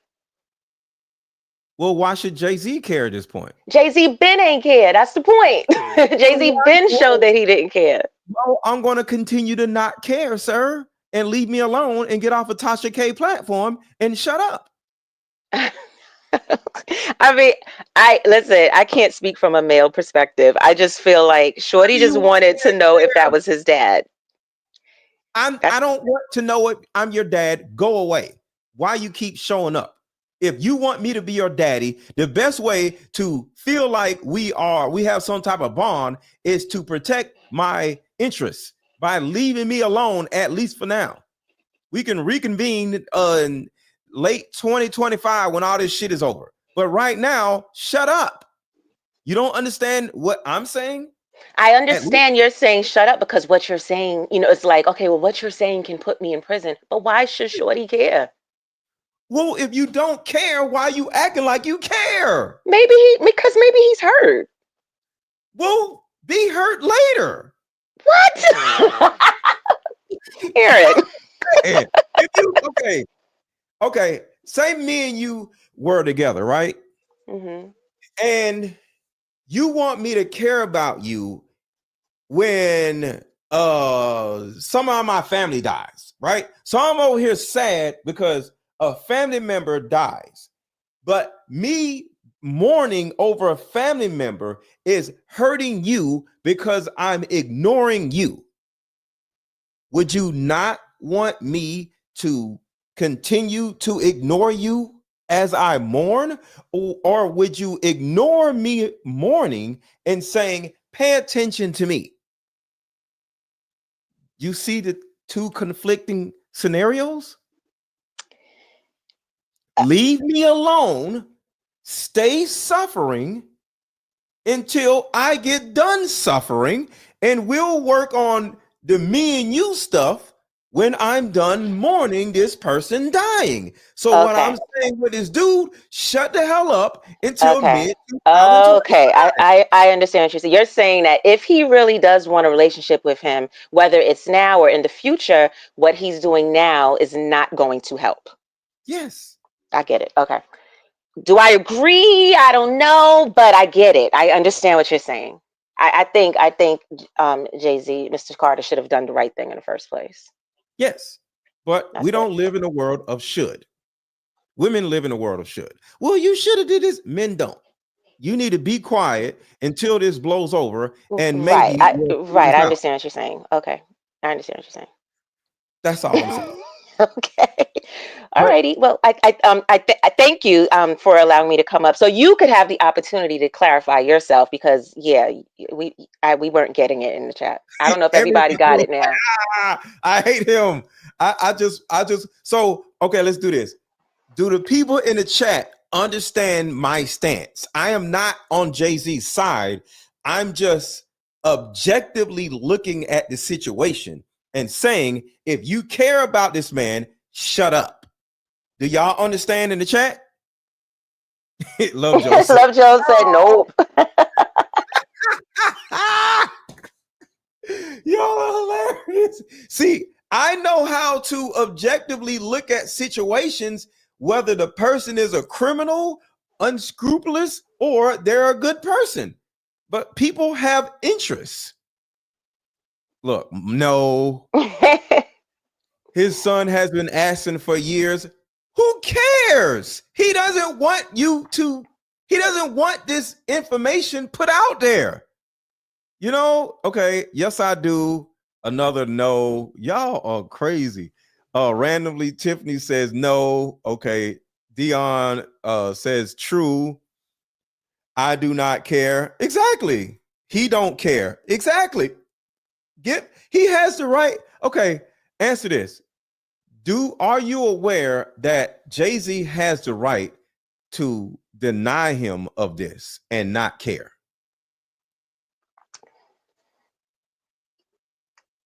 You're asking me or the chat? You. Do you think he has the right? I believe that everybody has the right to do whatever they feel that they want to do. It's their life journey, and if somebody wants to be an asshole, they have the right to be an asshole. Right. That's all I'm saying. Jay-Z has the right to deny this man of his happiness, solitude, or whatever. He has the right to do that, especially if he got some girl pregnant that was that age. He wants to bury that forever. And guess what? Shorty also has the right now to be like, F that dude, and he needs to go, underneath the cell. But say it. Don't come in here like, well, I'm just saying, man, I just want him to be my daddy. And, no, just be like, yo, F you, and you know what you did with my mama, and F you. Stop trying to be all, well, I'm just saying, man, I don't want your money, but I just want you to acknowledge me. I'm over here by myself. No, you can't be two people at the same time. Either say F you or say I love you. You either with me or you ain't. It ain't no middle ground. Your dad, his dad was a very unscrupulous, terrible person. Deal with it. Well, MLG, not every man is as like some men are more emotional than others, and maybe he just has an emotional piece that he just therapy. How you know the boy ain't gonna get no therapy? Sitting on Tasha K, talking about, well, I just want you to be my daddy. No. Look, I believe in one particular thing at all times, and that is acceptance. Accept the fact that Jay-Z is a piece of crap and go on with your life. Stop running behind a piece of crap, expecting a piece of crap to not be a piece of crap. You have to accept people for who they are. And this is the reason why women end up in these bad situations with men. Because you're right. Piece of crap, and then want the piece of crap to not treat them like pieces of crap. I agree. You're right. But we can't fault those, or we can't, we have to have compassion for those who, are, still have that emotional. I don't want to call it emotional unintelligence in this matter, because it is a child who didn't have his father. It's an emotional attachment. It's not emotional intelligence. Okay, attachment, emotional attachment. He has an emotional attachment, obviously, but he's a child that didn't have his dad. So he's not a child. He's an adult. Right, but he was a child who didn't have his dad, and that trauma actually did carry on with him into his adulthood, like it does so many adults. Yes, but now you're an adult. Now you're an adult. My dad was not in my entire adult life, but he is in my life now, and we are cool. I had to accept the fact that my dad made certain decisions, and I made certain decisions, and my mom made certain decisions that put me in a position where my dad was not in my adult life, but my dad is in my life now, and I'm happy. I'm not going to sit here and keep whining about the fact that he ain't been around in my adult life. My dad made me the man I am when I was a child. And then my mom left, and he did not go find out where I was. He went on to the army and was just like, forget it. And I accepted that because he had his own life to deal with. You're absolutely correct. But you do know that we live in we exist where not everyone has evolved that way. You have healed and you have evolved. Yeah, most adults haven't. Shout out to the few who has, but most adults haven't. So if this young man happens to be one of those adults who still have emotional attachments based on his trauma, you gotta, let him live. And that's why I said he needs to, or it would behoove him to go get some therapy instead of sitting on Tasha K whining about his illegitimate daddy. Go sit in front of a therapist instead of sitting in front of Tasha K. Is all I'm saying. Yeah. Deal with your attachment, because most of us ain't have our damn daddy. So go deal with it like the rest of us dealing with it. Most of the men in prison right now are because they're there because they've had some emotional attachments or emotional intelligence. So you have a lot of grown-ups who have not been able to overcome their emotional trauma. So, he could be doing much worse than going on Tasha K. But at the end of the day, if he is looking for some type of solace, Jay-Z is not the place to go, because Jay-Z is a very unscrupulous person. So even if they were to do everything, go get ice cream and all this shit, that go throw a ball with Jay-Z, because Jay-Z is part of the NFL, go out in the backyard and throw the football and hang out with Jay-Z while Jay-Z walks around talking to NFL teams. All this stuff can go on, but at the end of the day, your dad is still a piece of crap. That's not going to change.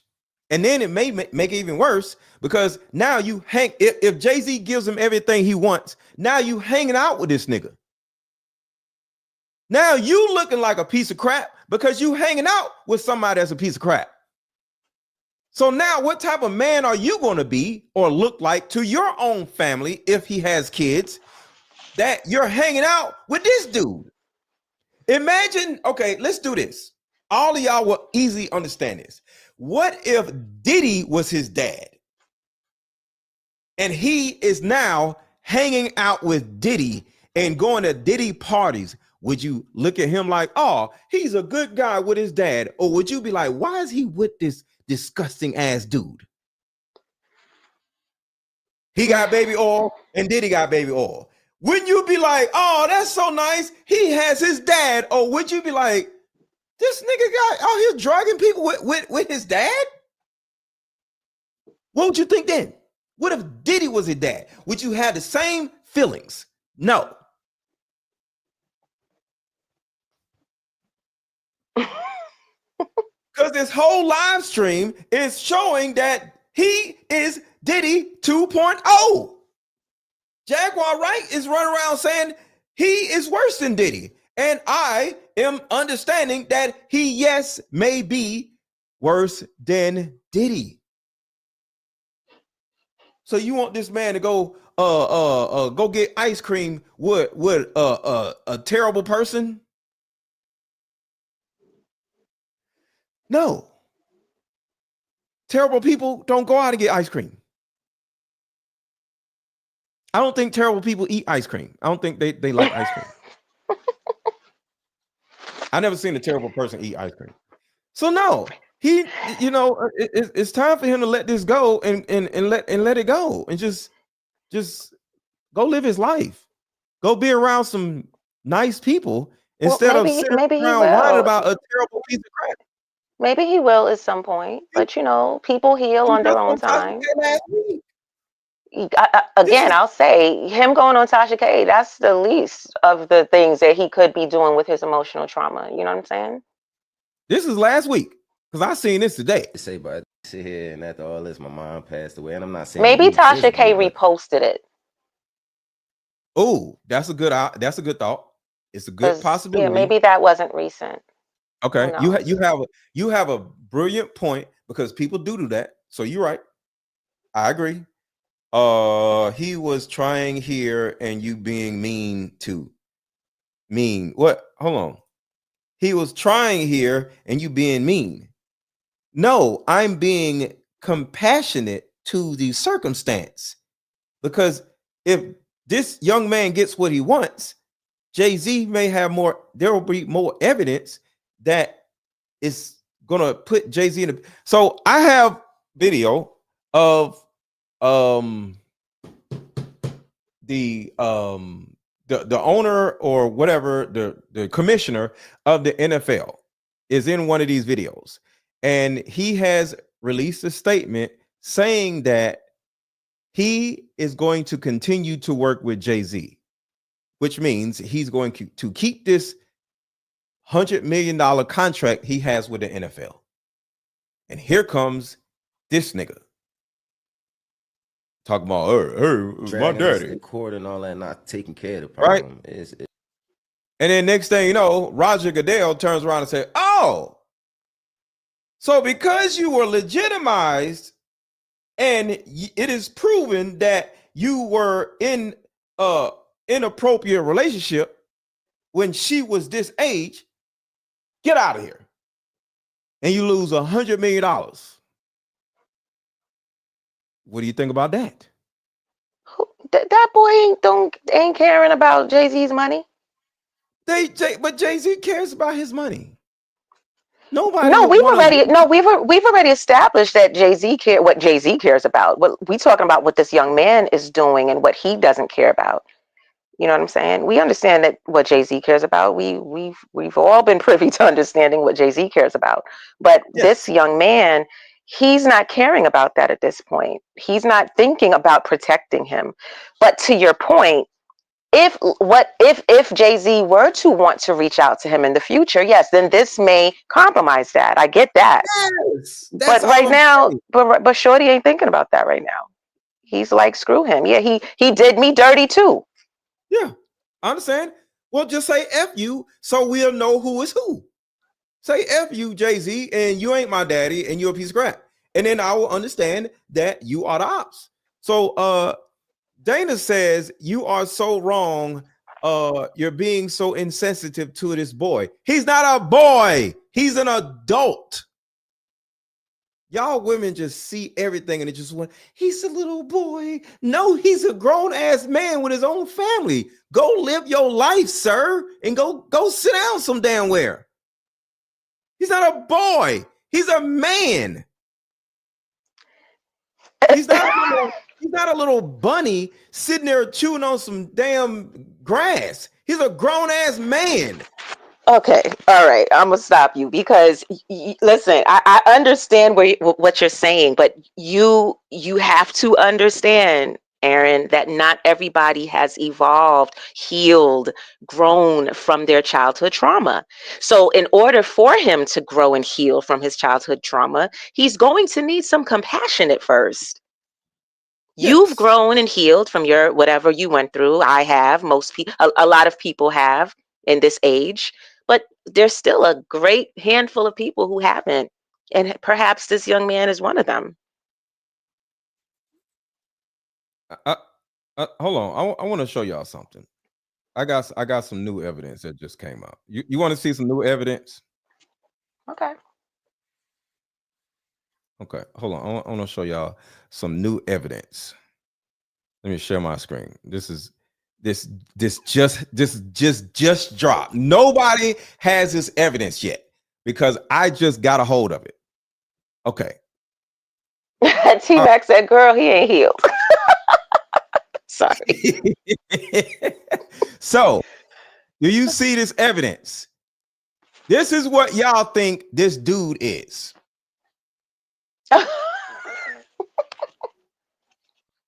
This is what y'all are saying. Oh my God, Jay-Z, why don't you just no, he is not this cute little bunny rabbit. No, he's a grown-ass man. Okay? Oh my God, you're so insensitive. If this little bunny went to Tasha K and said, I want my daddy, I would understand. Aaron, listen, Aaron, listen to me, okay? Physically, yes, there are 3 planes to existence: physical, mental, spiritual. Just because someone is grown physically does not mean that they're grown mentally and spiritually. Do you see this cute little bunny? I understand if this was him. Look at this. Look how cute. Like this little bunny, I would love for this little bunny to know his daddy. But that boy is a grown-ass man and not no damn bunny rabbit, okay? Okay. I need y'all to wake up. Shit, he's a grown-ass man. Get some goddamn therapy, Sean Combs Jr. Shit. I'm mad you put bunnies up there. You know what? What? I'm just saying. This is not a bunny rabbit. God. This is a grown-ass You man. let it happen. So it's like you could have been got this over with. If it wasn't true, we could have, I would apologize. Y'all apologize in front of the world. Hey, it could have been.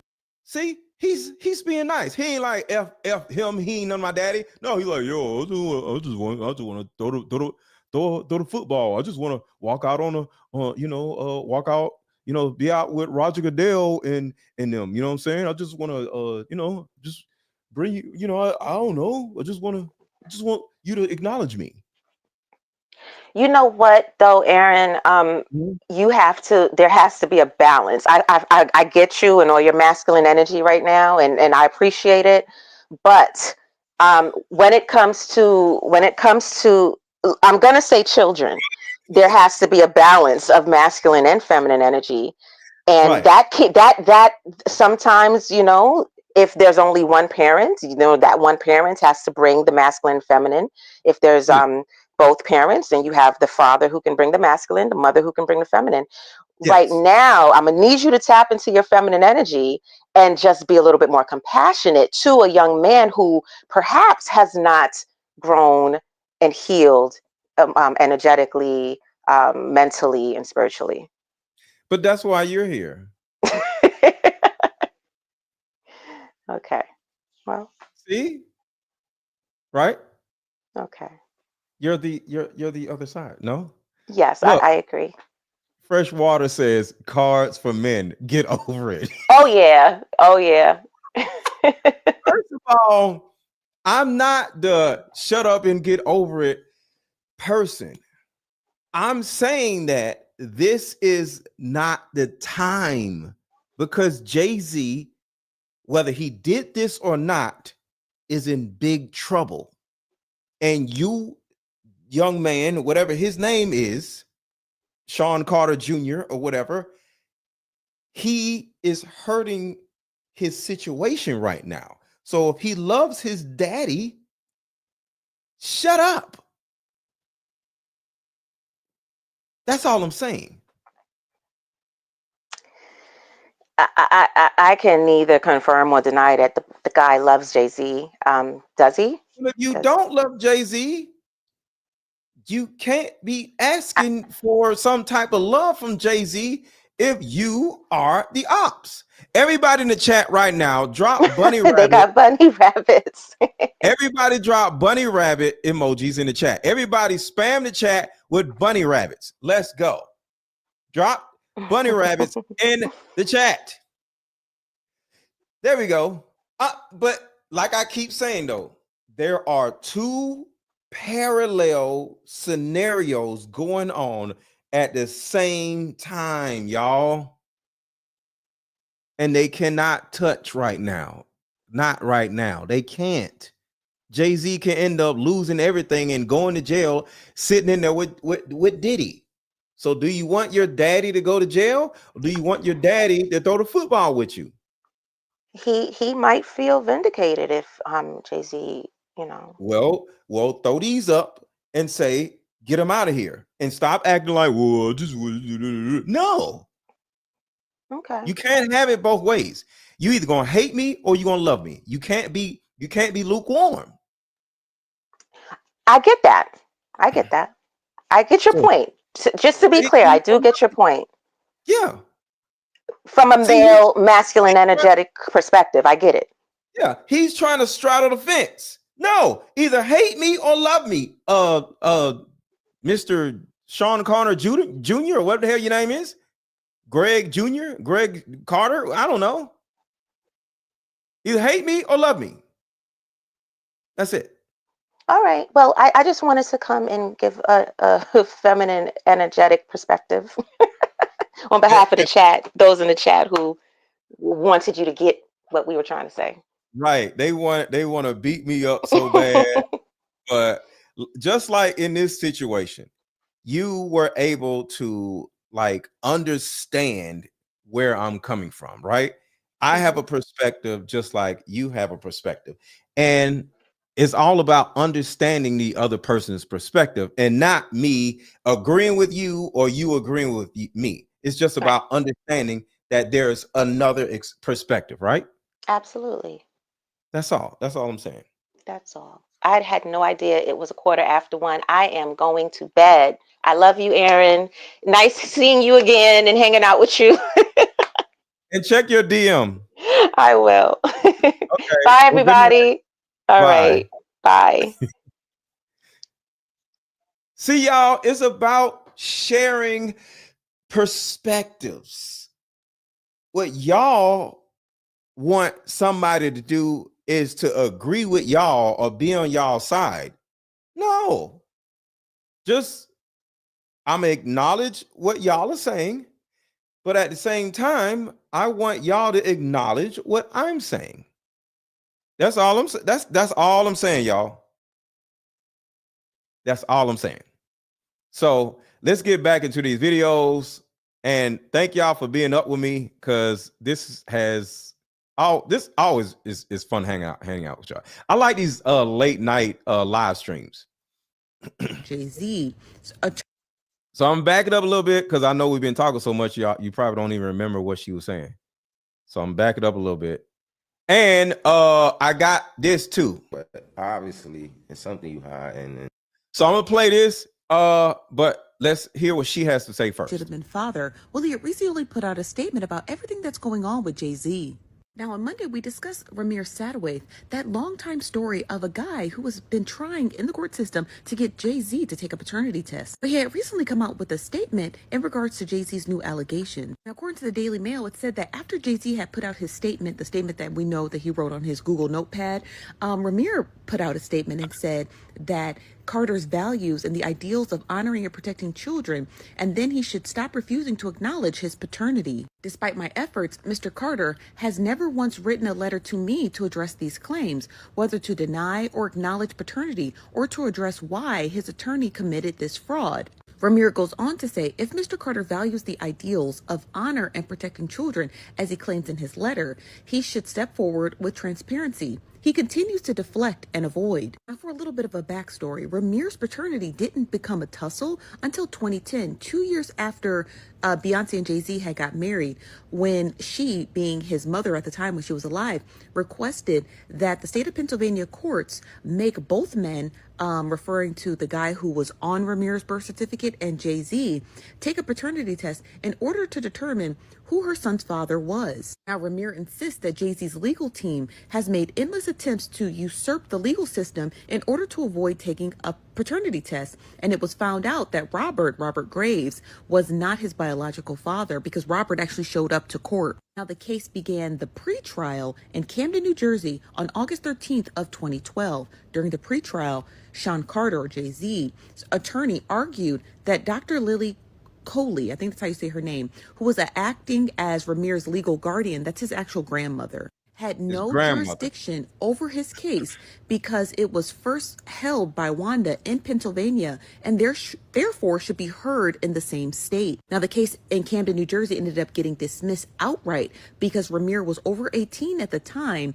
of the pretrial, and that's according to Pennsylvania state law. Paternity must be established before the child reaches adulthood. This is where the case gets a little bit more interesting, because the courts ruled that the case should be tried under New Jersey law, which state that the age or parental age is 23, which it would give Ramir more time to be able to get Jay-Z to take that paternity test. Carter's legal team argued that the rapper should be exempt from undergoing a DNA test in New Jersey because he did not live nor have property in the state. See, Jay-Z is fighting not to get paternity. So why does this man keep bothering him? Leave him alone. He doesn't want anything to do with you. And that's just what it is. Everybody hit the like button, y'all. Everybody hit the like button. Oh, crap. We are almost at 1,000 likes. Let's get to 1,000 likes. We're at 946. Let's get to 1,000 likes, y'all.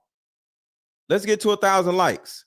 We almost at 1,000 likes. Everybody who has not hit the like button, hit the like button, hit the like button. Because the thing about it is, y'all got to understand, if he doesn't want anything to do with you, leave the man alone. Y'all don't agree? Look, he's fighting not to take the paternity test. Leave him alone. By public records linking him to 2 homes in Alpine, New Jersey and Newport, New Jersey. And then Ramir lost every case that he had fought because of that. Now, Ramir finishes his statement and says, I remain committed to seeking the truth and justice. We're not defending Jay-Z. We're accepting the fact that Jay-Z doesn't want nothing to do with this man. That's all I'm saying. I'm not defending Jay-Z. I literally said Jay-Z is a piece of crap. But at the end of the day, let him be a piece of crap. Why are you trying to chase this man down? Leave him alone. For myself, yes, April, we still live. We out here. My mother, and all. Shout out to April. All those who deserve answers and accountability. What a lot of people are saying in the comments, and I've been reading the comment sections of people who've already published this story, is that why didn't Jay-Z put out a crazy statement about psychics and, rough and tumble lawyers when he and his mother had put out claims that he was the biological father? All right, so let's look at, y'all want to see the Tasha K video. Here we go. I just want you to say, man, have that respect. Have that respect. It's just respect, more respect. I don't. Sir, nobody owes you anything. He doesn't want to give you respect. He doesn't want to acknowledge you. Leave him alone. That's all I'm saying, y'all. I hate you. I don't hate nothing. I still love you, Mr. Let Go. What? I'm just saying, like, we have to learn to accept people who don't want us, y'all. He don't want you. No matter how bad it sounds, but he don't. You know, I don't hate your family. I don't hate Beyonce, none of them. It's just, if it's true and if you can fix the problem, fix the problem. That's all I'm asking. Because obviously, these courts is not going to fix the problem. I don't know if you're doing anything with them. Money, shit. I don't know if you're not. See, y'all don't understand. Oh my God, why are you not getting it? He does owe him something. He is his father. No, he doesn't. He don't owe him shit. Nobody's coming to save you. Nobody's coming to tuck you in at night.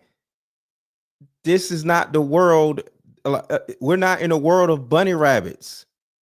Y'all want me to go play the bunny rabbit video again? Y'all want me to go look for the bunny rabbit video? Like, I don't understand. Like, what don't y'all understand? What don't y'all understand? We're not bunny rabbits. Okay? We're not. Do I have daddy issues? No, I love my dad. But I see, the thing about it is, the one thing that makes me so good at what I do is because I can relate, because I've been through these things. Hold on, y'all want to see some bunny rabbits? This is what y'all want. Y'all think the world is full of little cute bunny rabbits and shit. So I'm gonna play some bunny rabbits while I explain this to y'all. I'm gonna put this on the big screen. Y'all watch the bunny rabbits while I explain real life shit to y'all. First thing, we are not bunny rabbits. Okay? We are grown ass people. All right? We are not fucking bunny rabbits. All right? That is the first lesson that I need y'all to understand. The second lesson is this. We have to learn to accept the fact that people don't want us. When I was a kid, had to accept the fact that my dad, for whatever reason, don't want to be around. I didn't know why. I have not talked to my dad for years at this time. When I was 16, 17, 18, 19, 20, 21, 22, 23, 24, 25, 26, 27, 28, 29, 30. Wasn't around my dad. I had to accept the fact that it's a possibility that my dad don't want to be around, don't want to reach out to me. And I accepted that. And when I accepted it, because I went to therapy, guess what? I became a man and not a bunny rabbit. Okay? But unbeknownst to me, my dad was in the military and he was dealing with all his other shit, divorce, marriage, all this other shit going on with other people and shit. And he had his own life. But I would say within the last 2 years, shout out to these bunny rabbits. Within the last 2 years, me and my dad now have a great relationship and everything is good. So there is a light at the end of the tunnel, people. But we can't sit around whining about shit that we cannot fix. Do y'all understand what I'm saying? There's nothing we can do about it. Let me show y'all a video of my pops. We are good now. It took some decades, but we good. I forgave him and we are good. Hold on. All right, so let me do this. I'm gonna play the rest of this and then I'll play my dad. I don't know if you slide somebody a check underneath or y'all, whatever y'all doing, but fix the problem. Because people, I don't want people to view me as I'm crazy or I'm chasing Jay-Z, this 30-year-old ass man chasing. That's not what it is. Like, my life got purpose and I just, listen, regardless of the case getting finished or not, this could be going on for 20 years. I'm still going to live my life, and I just hope that, you know. Well, go live your We're life, gonna hold sir. right here. We're gonna bring you back though, Yeah, but I'm right. gonna bring in your godmother, okay? Because she's, you know, been at the knee hip with your mom, and she kind of knows she's been in the paint with your mom with this. She's taken a lot of financial hits because of this. She know all the legal stuff. Jay-Z and stuff they have been trying to take her home. Yeah. And all of that, and so we're gonna bring in Dr. Lily, okay? Yeah. So they were In trying to Jersey. give him a career Yeah. to do what? Well, Jay-Z ain't crazy. He realized this child is mine. He knew. But at the end of the day, and he got a lot of enemies, right? Yeah. I need to get somebody on my side. So I believe, this is what I discerned, that he wanted, you know, his child to be with him and make sure he takes care of him, blah, So blah, they blah. were gonna pay him through the label as like maybe an employee or something. Well, let me back up. So the mother did the thing in 2010, right? Okay. Then here comes 2011. I'm in New Jersey. I take the kid, go to the court to try to get custody, and I did get it. Okay. In that mix, he got served because I was trying to do the custody and the college support, because by then he's older in New Jersey. That's what it's called, right? Okay. So he gets the information, and make a long story short, we start talking, me talking with his in-house attorneys, and we're trying to resolve the matter. All right, so we walk. Hold on, I think this is it right here. Is this it? No, that's not it. I'm looking And for it the now. resolving was, one of them was, I want my kid. So the way something might have gotten his head, and he left his heart. Because at one point he was trying to do what was in the best interest of Ramir, which was good. And I was making the decision when I got custody, because the judge told me two things. He said, get the kid out of school, high school, because he was still in high school, and he said, get him health insurance. That's what I was ordered to do. And that's what I did. And in that, he was like, in between that, he was like, they were thinking about bringing Ramir on the label. I said, no, I don't think he should go on the label now. He got to get out of high school. And I'm glad I did, because Ramir. That time Oh, here it goes right here. So this is me and my dad. That time that they went off right here. And my cousin. That was the nuttiest. Well, yeah. And they caught all of them. I'm glad, because I would love to tell. Yeah, I would love to tell. Ooh, he got a good. You step on feet. That's nice.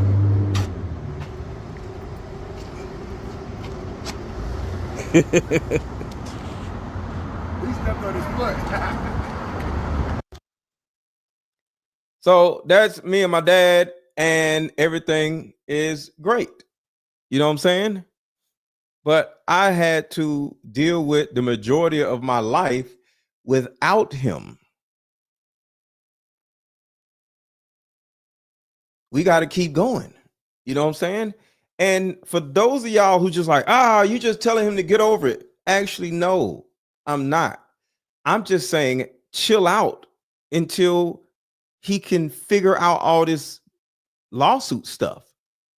I didn't say ignore it. I just said, stop acting like the ops if you want to build a relationship with him. That's all I'm saying. And the thing about it is, this is the main reason why I came up with my card games. These card games can help him or you find acceptance, find solitude or solace, find understanding. So yeah, I know Man ICU says, oh, it's your delivery. I get it, but I have card games that will help you. I understand sometimes my delivery is this or this. Buy my card games and you'll have the proper guidance that you need. These are family card games. These are family card games. These are card games for family dynamics. You know what I'm saying? So y'all can look at me like I'm insensitive. I'm not. An insensitive person would not have been able to come up with these types of games. A lot of y'all have bought one or both of these games, and these are very intimate sensitive games if y'all have played them. I'm going to make you a card game. I'm just saying, y'all. So my card games, my coaching is all about helping you accept your own reality instead of being delusional and chasing something that doesn't want you back. This man, according to what I'm seeing, is chasing somebody that doesn't want him. He's tormenting himself. Do y'all not realize that chasing somebody that repeatedly tells you that they don't want you, you're tormenting yourself? Yes or no in the chat real quick. Let's have a real conversation for a second. Yes or no? Are you aware that chasing somebody that does not want you is you tormenting yourself? Yes or no?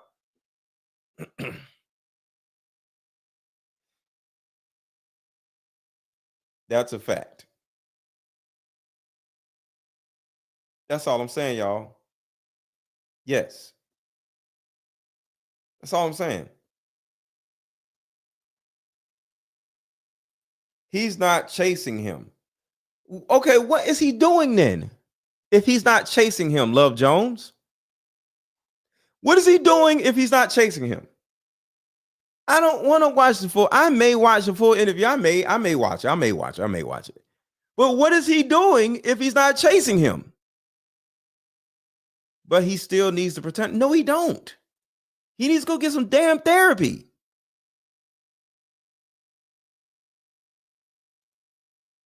No.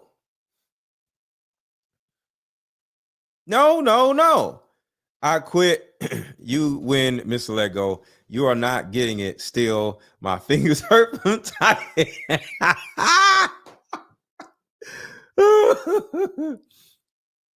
My fingers hurt from typing. Look, all I'm just saying, we have to learn how to let go. Do y'all realize that's the specific reason why I named myself Mr. Let Go, y'all? Do y'all understand that? This conversation we're having right now is literally the specific reason why I named myself Mr. Let Go. Do y'all understand that? That's the reason why I named myself Mr. Let Go. And you want somebody that named themselves Mr. Let Go to get somebody to keep holding on to something that don't want them. No. Let go.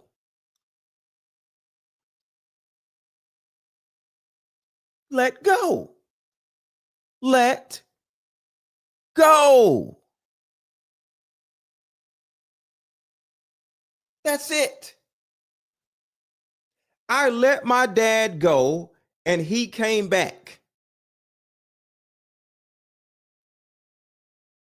When you let something go and it comes back, it feels great. When you let something go, I think DMX said it. If you love something, you let it go. And if it comes back, it loves you back.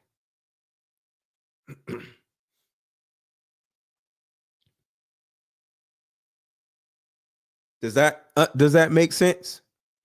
If you love something or somebody, you let it go. And if it comes back, it loves you back. This is my dad. He came back. That time that they went off right here. That was the nuttiest. Well, yeah. He came back. would love to tell. Yeah, I would love to tell. So that means he loves me back. That's all I'm saying, y'all. So y'all telling me to watch the whole interview. I'll go watch the interview. But my opinion is not going to change. Because at the end of the day, the optics say that this man is chasing something or somebody that doesn't necessarily want him. And all he's doing to himself is causing more problems and turmoil. That's really it. And if he wants to keep chasing somebody that doesn't want to be caught, that's on him. That's between him and himself. But I'm quite sure if this is the case, he's probably causing problems in his own family. He can actually be emotionally unavailable to his own kids because he's spending so much energy chasing somebody that doesn't want him. Maybe, maybe not. Let's keep going. Some of y'all did not see this. So hold on. I'm going to play this. A Rockaware photo shoot in Colorado. And I think it was during the wintertime of 06 or 07. And Naomi Campbell was there. Actress Jamie King was there. Jay was there. B was there. And he rented this house. And we were supposed to do this rap party for this photo shoot. We rented this house.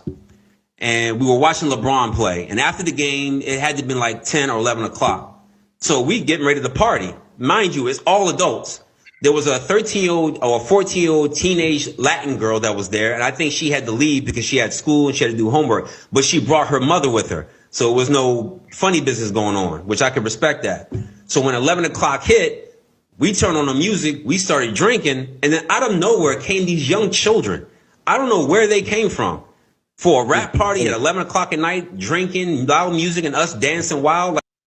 And this was not a Diddy party. This was a Jay-Z party. Diddy was not there. Like, I don't know where this was Jay-Z homeboy, not Diddy's homeboy. These kids came from. And then I happened to sit down because I was dancing with one of the assistants. And I sat next to this child, and the child sat next to Beyonce. So I hear B say something about, doesn't this look sexy? Or isn't this sexy? And in my mind, and mind you, I'm not awakened as I'm awakened now. So in my mind, I'm like, what did she just say?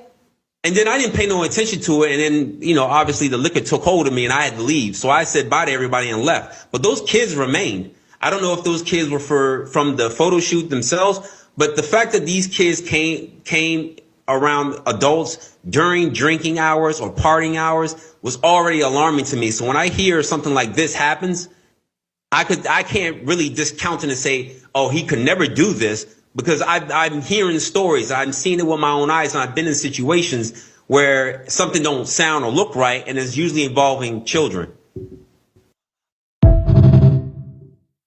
And then we had this.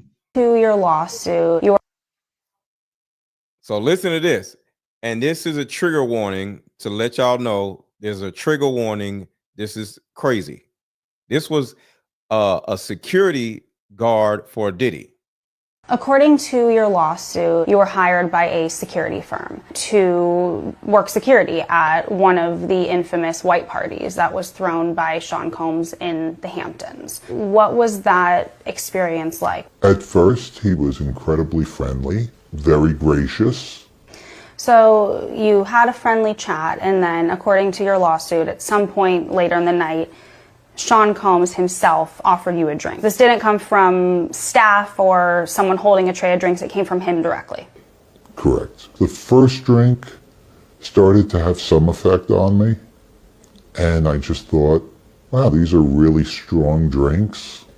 It wasn't until the second drink, and it was already too late, that I realized that there was something wrong with the drinks. Sadly, Sean Combs was waiting in the wings. He was watching from some sort of vantage point. And once I was in a helpless position and he was sure that he was in a position of power, then he took advantage of the situation. You allege that you were forcibly pushed into an SUV by Sean Combs. That act alone, according to your lawsuit, left you in considerable pain. And then once inside the vehicle, your lawsuit says plaintiff was held down by Combs, who overpowered him while he struggled to escape due to the effects of the drugs in his system. And it goes on to say that he sodomized you. I was screaming. I was telling him to stop. It was incredibly painful. And he was acting like it was nothing. And he seemed to be disconnected from it. And the thing about it is, y'all, he wasn't asking for a record deal. He wasn't a groupie. He was paid to be there. And that's the thing that I just don't understand. You're doing this to your security. Like, there was a conversation that was had involving Diddy, him feeling that if he gave you a record deal, if he gave you an opportunity, if he let you hang out with him, you got to give him something back, which is some ass, right? But this man was just hired security. He wasn't asking for any power, acknowledgement, women. He wasn't asking for anything. He was just doing his job. So this is like the most heinous act out of all the things, even past the girls, because the little 13-year-old girl, she was being fast. She ain't had no business being over there. So some of these people be like moths to a flame, and they get mad when they get burned by the damn flame.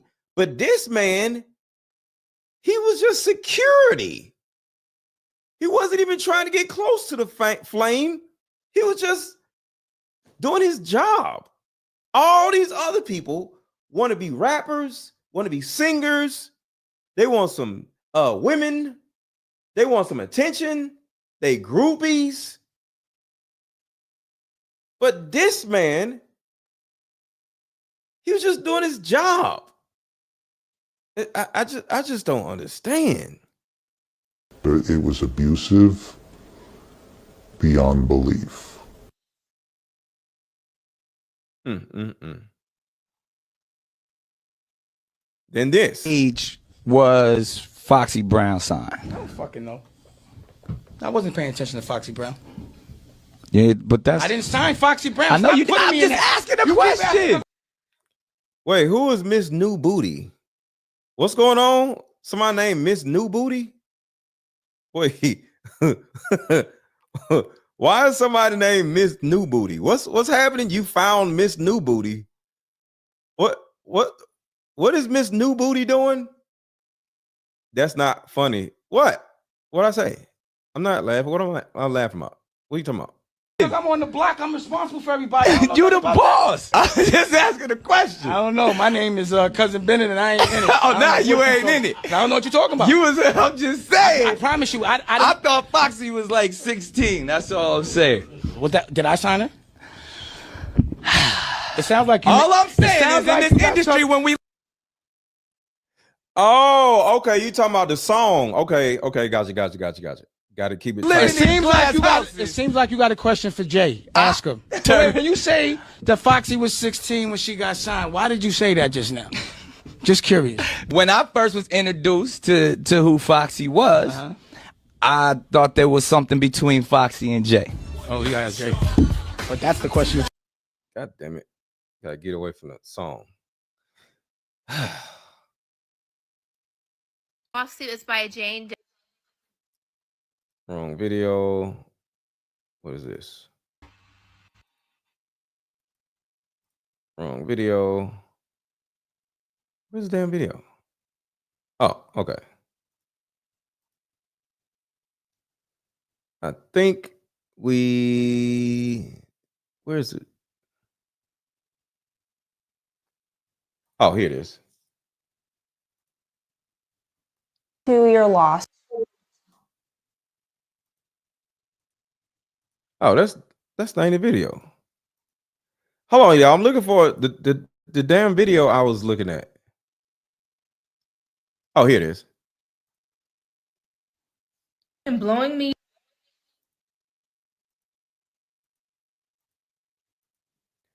It was something after this that we didn't get to. Let me see.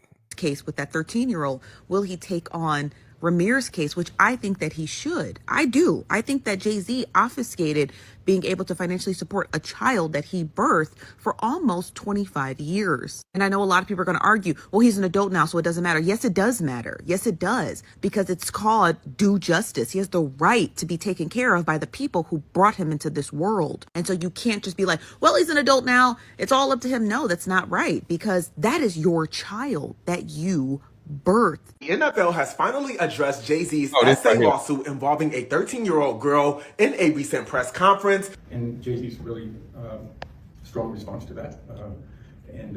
We know obviously litigation is happening now, but from our standpoint, our relationship is not changing. Roger Goodell, who is a commissioner of the NFL since 2006, spoke on the allegations surrounding Jay-Z. He reassured the public that their relationship will not be changing at this moment, especially considering the fact that Jay-Z is adamantly denying the claims brought forth by lawyer Tony Busby. He claims he has worked with Jay-Z and his team for the Super Bowl halftime performance, as well as other events, and he is claiming that Jay-Z and his team bring tremendous value to the NFL. Comfortable with not just the Super Bowl, but other events that they've advised us on and helped us with. It's been helpful in the social justice area to us on many occasions.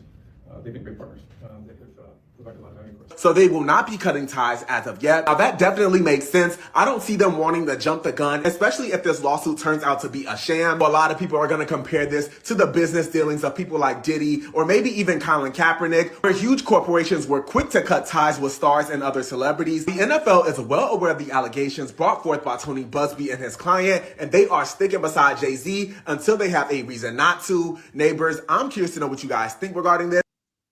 That's crazy. The NFL is quick to cut ties with people, but they ain't gonna cut ties with Jay-Z. That's absolutely crazy, but none of my damn business. So I am done. I'm about to go to bed, and I hope y'all enjoyed the show. So enjoy this song that I wrote that I am proud of about my mother-daughter card game, and we'll get up out of here. Oh, that's not it. What am I doing?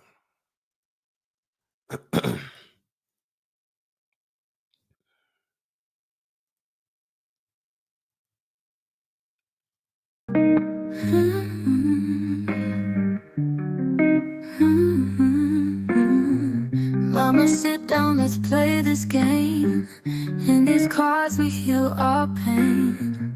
Face to face we both explain. Maybe find our bond again. Years of anger lose their sting. We both said some hurtful things. Let these questions heal broken strings. Let this game and fractured wings. Like mother, like daughter, we are the same. You'll see when we play this game.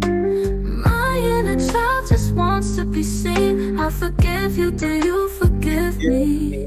The hurt, the neglect and disrespect, wounds can be healed in these 2 deaths. Even though our past attempts have stalled, Mama, please just don't withdraw. Like mother, like daughter, we are the same.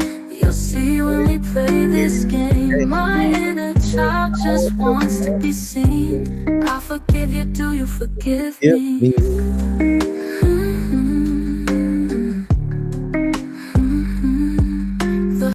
What's up, Jaguar? Hurt, the neglect and disrespect, wounds can be healed in these these two decks. Even though our past attempts have stalled, mama, please just don't withdraw. Like mother, like daughter, we are the same. You'll see when we play this game. My inner child just wants to be seen. I forgive you, do you forgive me? Hearts that want to see it. Even though our past attempts have stalled, mama, please just don't withdraw. All right, y'all. Shout out to y'all. Thank y'all for hanging out this late. This was a great conversation. This was a great show. I love how we stopped and talked about Jay-Z's son. Y'all want me to go watch the interview, so I'm gonna go watch the interview, the Tasha K interview about Jay-Z's son. I'm gonna go watch the interview, and I'm going to probably do a show about that, and we'll see. But yes, I'm gonna do my research. We want you to do I get it. I understand. But yeah, so I'm gonna do research on the whole situation with Jay-Z and his son, and we'll see what comes out of that, because like I said, to a certain degree, because I can't fully relate, but to a certain degree, I can relate with the dude, because my dad wasn't around throughout my whole adult life, but I accepted that and went on with my life and had a beautiful life. And then my dad came back in my life, and my life got even better. You know what I'm saying? To Ramir, hold on. To Ramir, don't, but if you do, you're gonna cuss her out. Huh? Salute to Ramir, but if you do, you're gonna cuss. Okay, I understand. So I don't know, but I'm gonna check it out. Can't watch her, Tasha K, not my vibe. Yeah, I'm gonna go watch the interview and see, what comes out of it, because it is a childhood trauma conversation, you know what I'm saying, along with all this Diddy, Jay-Z stuff. But I think it'll be a very deep conversation to have with y'all involving the childhood trauma stuff. Tasha K totally disrespected that young man. You are going to cuss her out. Why? Really? What'd she do? Because I got some of it here. But he's You him now. I wouldn't know what to say, but at this point, though, we men at the end of the day, it's no hard feelings against you. Don't think. Sound like she just letting them talk. Somebody come listen. You didn't. If it's true, it's true. If it's not, you could have been got this shit done with. But the only thing I'm asking is, I don't want no money from you. If you want to have that relationship, if it was true, that's just on you. I'm just showing you that I'm fighting for what I believe in is right, and I want all the kids and everyone that come behind me. If you missing the parents, it's all about. Sometimes that's all you need to know. What your parents is. You don't need nothing from them. It close the book. It just helped me, go on with my life and just be straight. It's not like I'm looking for anything, looking for you to bring me up where you at or bring me with your family and all. I still got my own family, but I just want you to be like, just think about it. Like, we could have got this, over with, and through all this shit, I still respect you, even though I might not like you. And when I say I don't like you, it's not even it's just that I feel like, y'all sit at the top and y'all forgot where y'all came from. And sometimes you got to bring yourself down to the bottom. You can't sit at the top and think all these, I'm rich and all that. And if I go to court, this. Jag, you make a great point. Jag said you got to watch the whole thing. She needs to leave kids alone and find hers. Because I think she interviewed your son, I think, Jag. So I can understand your sentiment on that. And then I think she also interviewed Corey Holcomb's kid or somebody, I think his baby mama or something like that. So yeah, I think it's kind of like weird, you know what I'm saying? But yeah, I don't understand it, but I don't want to interview somebody's kid. You know what I'm saying? Because that's overstepping boundaries. Unless there's something that can be like made better, but I wouldn't ever try to make somebody's relationship worse. You know what I'm saying? We're going live if you want to stop by now. Jaguar, now or tomorrow?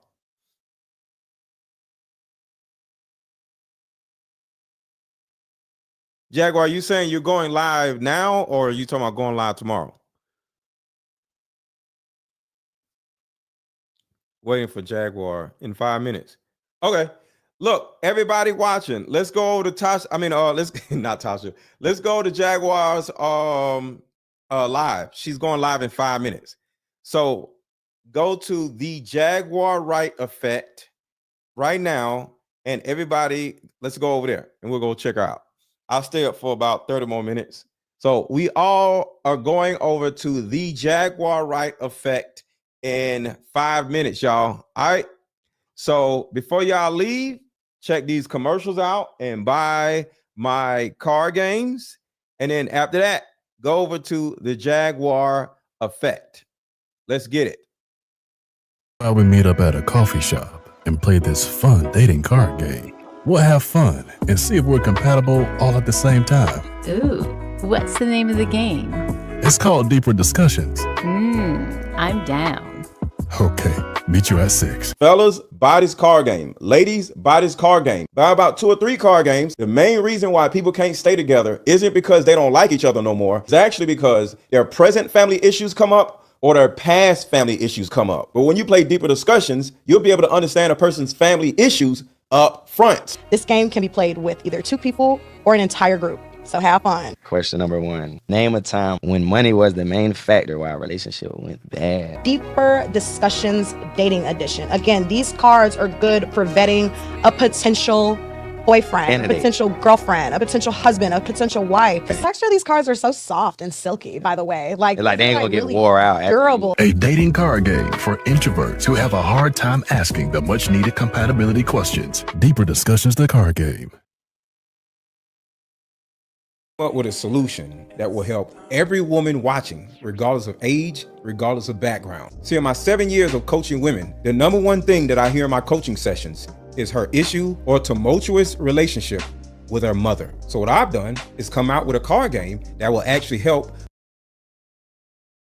mothers and daughters come back together. We have to get to the thank you, Muff 40 source of a woman's pain, her inadequacies, her insecurities, and heal that little girl inside of her before she goes out in the world as a woman. I call Like Mother, Like Daughter therapy in a box. Therapy in a box is 50 questions for the daughter to ask the mother, questions that you always wanted to ask. And it's also 50 questions for the mother to ask the daughter. But when you're able to ask the questions that you always wanted to ask to your mother without her getting upset, without her pulling rank on you, the lines of communication are now open. When women are finally able to forgive their mother, relationships outside of the household would then blossom. Because for most women, there's a hurt little girl inside of her that never had an opportunity to be seen or heard. But all that stops when you buy my new Like Mother, Like Daughter card game. Order it now. The link is under this video. Click the link and let's start healing.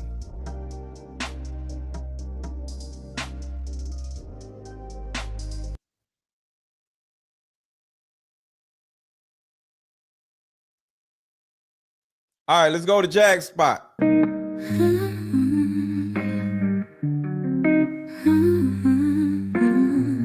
Mama, sit down, let's play this game. In these cards we heal our pain. Face to face we both explain. Maybe find our bond again. Years of anger lose their sting. We both said some hurtful things.